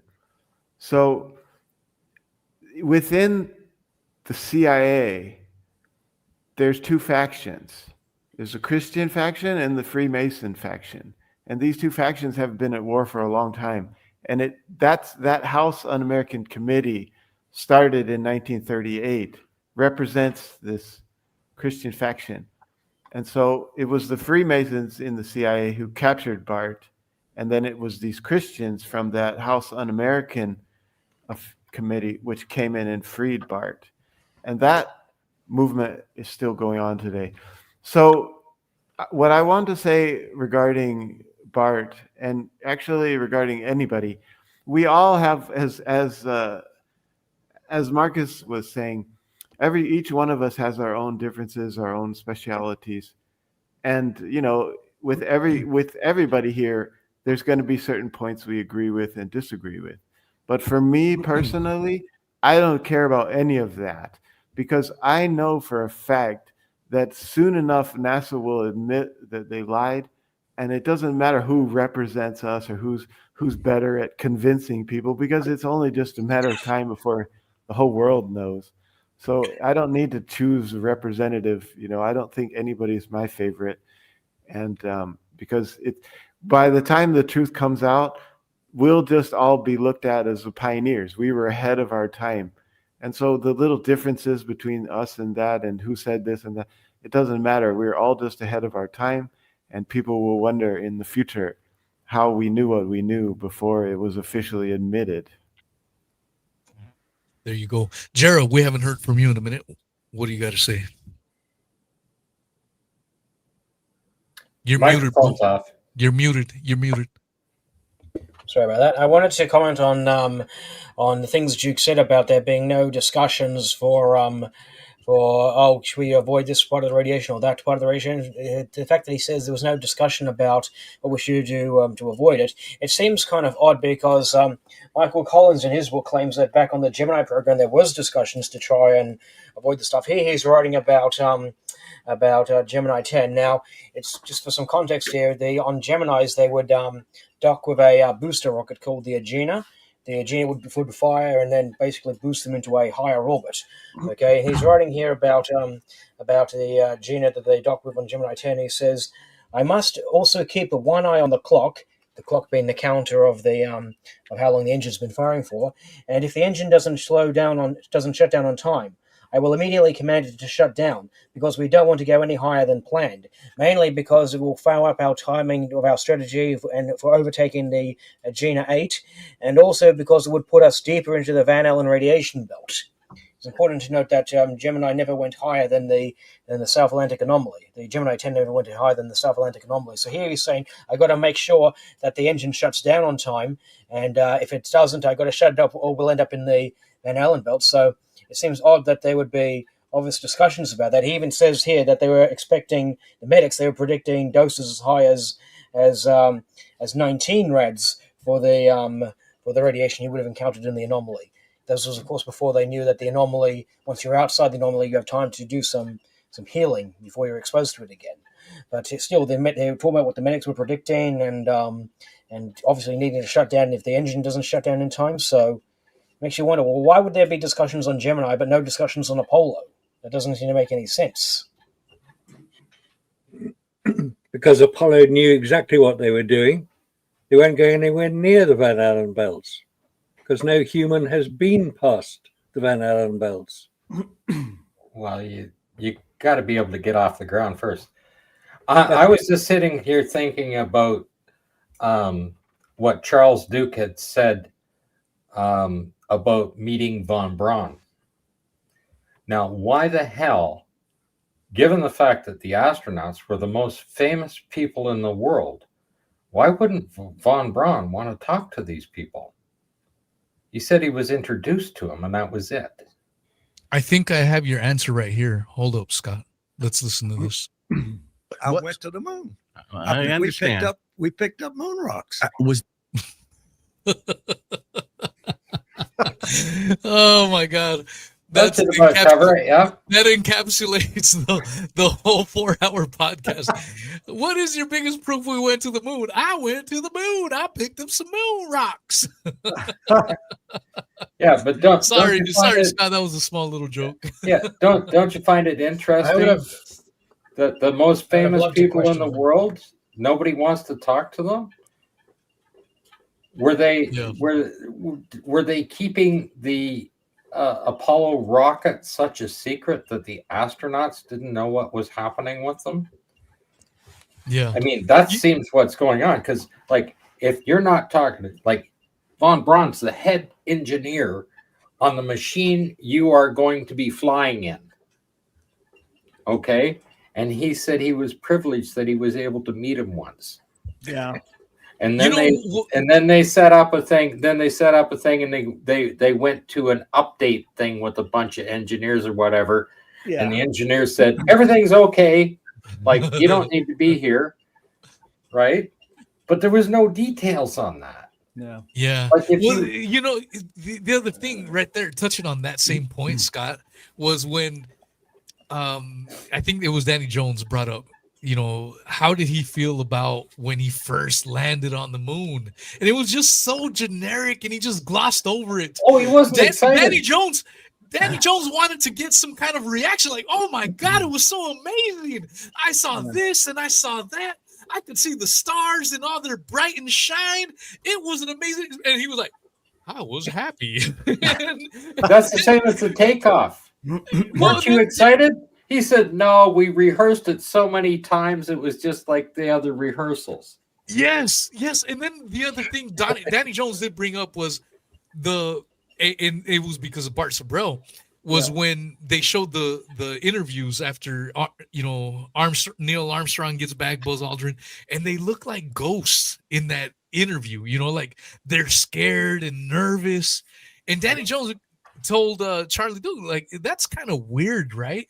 And there was no answer for that. But yet, when Charlie Duke goes to the moon, he was happy, very generic, happy, no details. That was something that I don't know if a lot of people caught, but it was very telling for me, at least. What do you think, Scott? Well, I just think when he made that comment, we, jumped off the rover and let's go get those rocks. I mean, 200, 600 pounds, something like that. You are in a foreign environment. Okay? You don't even know what kind of rocks you're looking for. You don't know what you're going to find because nobody has been there before. Okay? And they just went, let's go get those rocks. Sounds to me like they were at Flagstaff, jumped off the rover, and they're at Station 6, and let's go get the rocks. That's what it sounds like to me. I mean, you're out there. You don't even know your next step. You might fall in a crevice, right, that could be covered with lunar dust.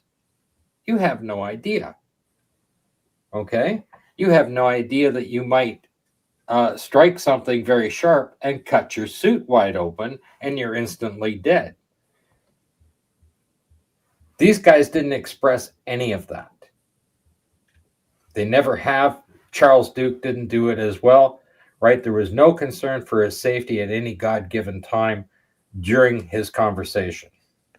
And that's from liftoff to landing, stepping on the moon, or running around on the rover. Didn't come across. Didn't sound like he was there at all. Yeah, 100%. Yeah, it's I I get kind of bothered when I read some of the comments from the normies, the people that still ascribe to the myth, and they make fun of people like you and I that question it. I'm like, look, the evidence is on our side. And one of the things that Danny Jones brought up at one point was he was trying to press Bart Sibrel on showing more evidence. And Bart Sibrel, rightfully so, said, no, wait a minute. The onus isn't on me. It was NASA that claimed that man landed on the moon. And I think that's the approach we need to start adopting. This whole thing that we need to prove their lie is ridiculous. That's not how it works. And I think, I don't know, I'm pushing for a movement that we need to start taking that. This whole crap that we need to prove it. When they can't even show us these F-1 rockets, it doesn't make, it's stupid. It's to our detriment if we don't tackle it that way. I wanted to say something about Charlie Duke. You know, in one of the first time I appeared on this Apollo Detectives many years ago, I brought up a Charlie Duke quote. And on what happened was on his mission, if you look at the timestamps and all the if you look at the timestamps and all the things that the astronauts said on Charlie Duke's mission, while he was like coming towards the moon, he made a quote that said, you know, when I look out the window and I see this thing, it looks so fake. So I would have asked Charlie Duke about that. What do you mean by that quote? It looks so fake. He was actually toying around with whistleblowing here. That would have been the question I would have asked Charlie Duke. Why did you say that it looks so fake? Were you trying to blow the whistle here? He knew that you see, the thing is, you know, he knew that he couldn't blow the whistle too much, or else he would have ended up like a Gus Grissom. But I think there was chances where all of them kind of toyed around with pretending to blow the whistle, but they all knew they shouldn't, or they'd end up like Gus. Yeah, I would have constantly pressed him on the whole. Every time he brings up the moon rocks, I would have just, what about this? What about your rust? Okay, what about the rust in the rock samples? That shouldn't be there. I would have jumped down his throat on that. You know, of course, I would have probably explained it diplomatically as best I could. Of course, even if I know or strongly suspect somebody is lying to me, I always, you know, like to see how they handle that question. And it's very, like I said, I wish to God I was on that. I'm an atheist. I'm wishing to God that I was on that program with Bart. You know, basically to discuss moon rocks with Duke. Hey, Jared? There was one occasion.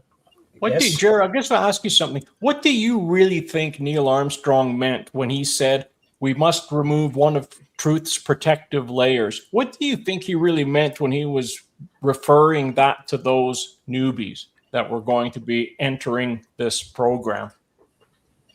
I never gave it too much thought, but it seems like a good tip of the hat to the next generations.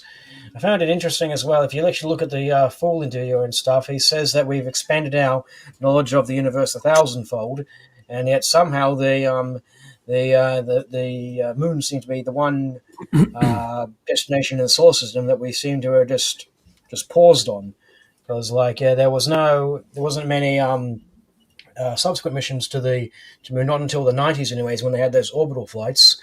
And but of course, you know, a lot of it was based on the moon rock studies, and a lot of the samples have to be reanalyzed now in light of all the findings of water in there. Not just but that's not really a protective layer, though. What does he mean by one of truth's protective layers? There must be something hidden within the program if he's mentioning it. Can I comment on that? Yeah, go ahead. Because, you know, I spoke to Bart a lot about this, and Bart, after he did what was the movie where he got Anything Happened on the Way to the Moon? No, the other one. Astronauts Gone Wild. Astronauts Gone Wild, right? So what happened is, after Astronauts Gone Wild, he kind of tried to keep in touch with some of the astronauts, and I'm not supposed to tell parts of his story, but one of them has to do with keeping in touch with Neil Armstrong. And as I mentioned, the reason why Neil Armstrong made this thing about one of tooth's protective layers is because Neil Armstrong was the only Christian in the bunch, and he did have some regrets about that, and Bart actually spoke to him personally about this.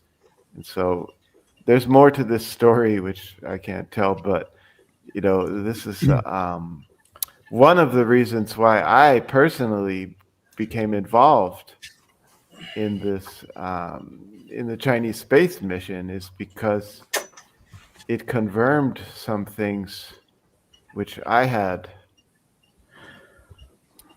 Let me just complete that story, because I've told this before, but when I first met the Chinese Space Agency, it was 2016, and they asked me if I wanted to work for them, and I said no, I'm not interested in space. But then in 2020, 4 years later, I came back to the space agency and said I would work for you. And part of the reason for that is because Bart Sibrel confirming some things which I had heard from the Chinese Space Administration, and he had heard from Neil Armstrong. So this is just my personal story, and you can take it with a grain of salt as you wish. Can I ask you this, Dr. Raza? This is one thing I wanted to ask you. So he's been on Danny Jones, Bart Sibrel has. He's been on Joe Rogan. And not once has he ever said your name. He says, I have a friend that works for the Chinese Space Agency. And as your friend as well, Dr. Raza, that has pissed me off. I think that's bullshit. He's on these massive platforms. Why doesn't he give you your respect that you deserve? This is my feeling. I know it's probably unpopular, but I think that's wrong. You should, I modeled my show after David McGowan. Anytime I get a chance, I give respect to David McGowan for inspiring me, even though he's been passed away for 10 years, because he has inspired me. Bart Sibrel been on Joe Rogan, the largest podcast in the world, and all he can say is, I have a friend that works for the Chinese Space Agency. I think that is utter bullshit. And excuse my language, but it pisses me off because I think that's wrong. And so that's how I feel about it. And I just thought, why hasn't he given you respect, Dr. Raza? Let me just say, you're totally correct in saying that in order to get on the Joe Rogan show, you have to be connected. You're totally 100% correct in saying that. And, I even asked, and even coming back to Danny Jones, in order for Danny Jones to get Charlie Duke on his show, he has to be extremely well connected, So, all these things, this is a whole nother world, and I'm not part of this connected world. And that's for a reason, they don't want my name to be known at all. And I'm okay with that. Like I said, for me, it's all this truth is going to come out soon enough, and we'll all just be looked at as ahead of our time. So like I said, I can tell you my story, and I don't care how many people believe my story or not. In the end, you'll see that everything I said was true. It's interesting that you mentioned about Neil Armstrong being religious. So I was just sitting here thinking, his funeral, was it a baptism? Wash his sins away, throw him in the ocean?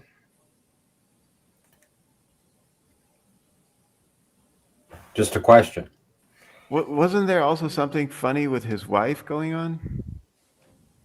Well, she was the one who put the ashes overboard into the ocean, the urn. I showed that in the videos, the last couple Like videos. he's buried at sea. That's right. Yeah, I showed her tossing the urn overboard, the ashes. Yeah. Okay. But wasn't there something later that happened to his wife after he passed away? Where I don't know. you I remember? think But I she think- died a few years back. It's a couple of years ago, I think, when we- she died. I can't we- remember the date off the top of my head. I think we should wrap it up because Marcus is Yeah, we've lost Marcus. He's showing his age. he's So we should- he's Yeah. dreaming about picking up moon rocks. Oh man, bless him. This is we should wrap it up. We can't go on and then just have it. By the way, I love Wheezy, it. Waking up. I Wheezy, love when it. you, Marcus Allen has woken up from his slumber. yeah, there he is. Okay, when you get a little older, like we're all getting, you end up you go in and see the doctor, and he says, I have, I can get you a prescription for Viagra. And you get to a certain age, and you say, "What do I need that for?" He said, "So you won't roll out of bed." Oh Yeah. man, that was awesome. I loved it. How are you? I Mr. know a good Marcus joke Allen? about that. Are you okay? Yeah, we're doing just fine. We should call it. Yeah. It is getting late, and it is a It's Sunday. getting late for Marcus, that's for sure. Yeah. Well, it's 9:30 over here in the UK. Yeah. But it's rainy. Yeah. Oh, it's probably raining. Yeah. Yeah. Oh, before we go, shout out to Paul Francis. Thanks for your contributions. And you know about the photographs, don't you? There you go. He's somebody I know in the UK. He's been Okay. commenting. Sir Marcus Allen wakes up and starts giving shout outs. That's freaking Yeah. awesome. Good stuff, that. I love it. Absolutely love it. That was Well- a lot of fun, guys. I thought we covered a lot of ground. It is late for Sir Marcus Allen, and out of respect. And it is a Sunday, a rare Sunday show. I want to thank everyone that made it out. I want to thank Robert Williams, always being exquisite. I want to thank Jared White, the great and legendary Marcus Allen, Randy Walsh, author of several books on the moon landing hoax, Dr. Raza, my homie, Mr. Scott, 10 years and going on strong on reading the documents regarding the official moon myth. And so you can find them at the Apollo Detectives on YouTube channel. They're also on Rumble, so give them a follow. I have their Rumble link on the description. So it's important to follow people that you enjoy on several platforms in case one channel gets taken down. You have their backup. So follow them on YouTube, but follow them on Rumble as well, and let's build those channels up. Gentlemen, thank you. That was a lot of fun. I thought we hit all the points that we could do, and it was entertaining. I really enjoyed it. I hope everyone has an exquisite weekend. Next week, I will be doing the last show of the year. I want to go over a year-end review as well as some milestones that we hit this year. And that could be my last show for a while. I'm going to take some time off. A lot of stuff going on, but I want to thank everyone. I hope everyone has a fantastic Christmas, gets everything that they've that they've wanted, and enjoy your family, enjoy your friends. This is what it's all about. Whether you're a believer or a non-believer like myself, it's the season. Get in that feeling. You know what I mean? Enjoy who you have around you, and that's all we can do.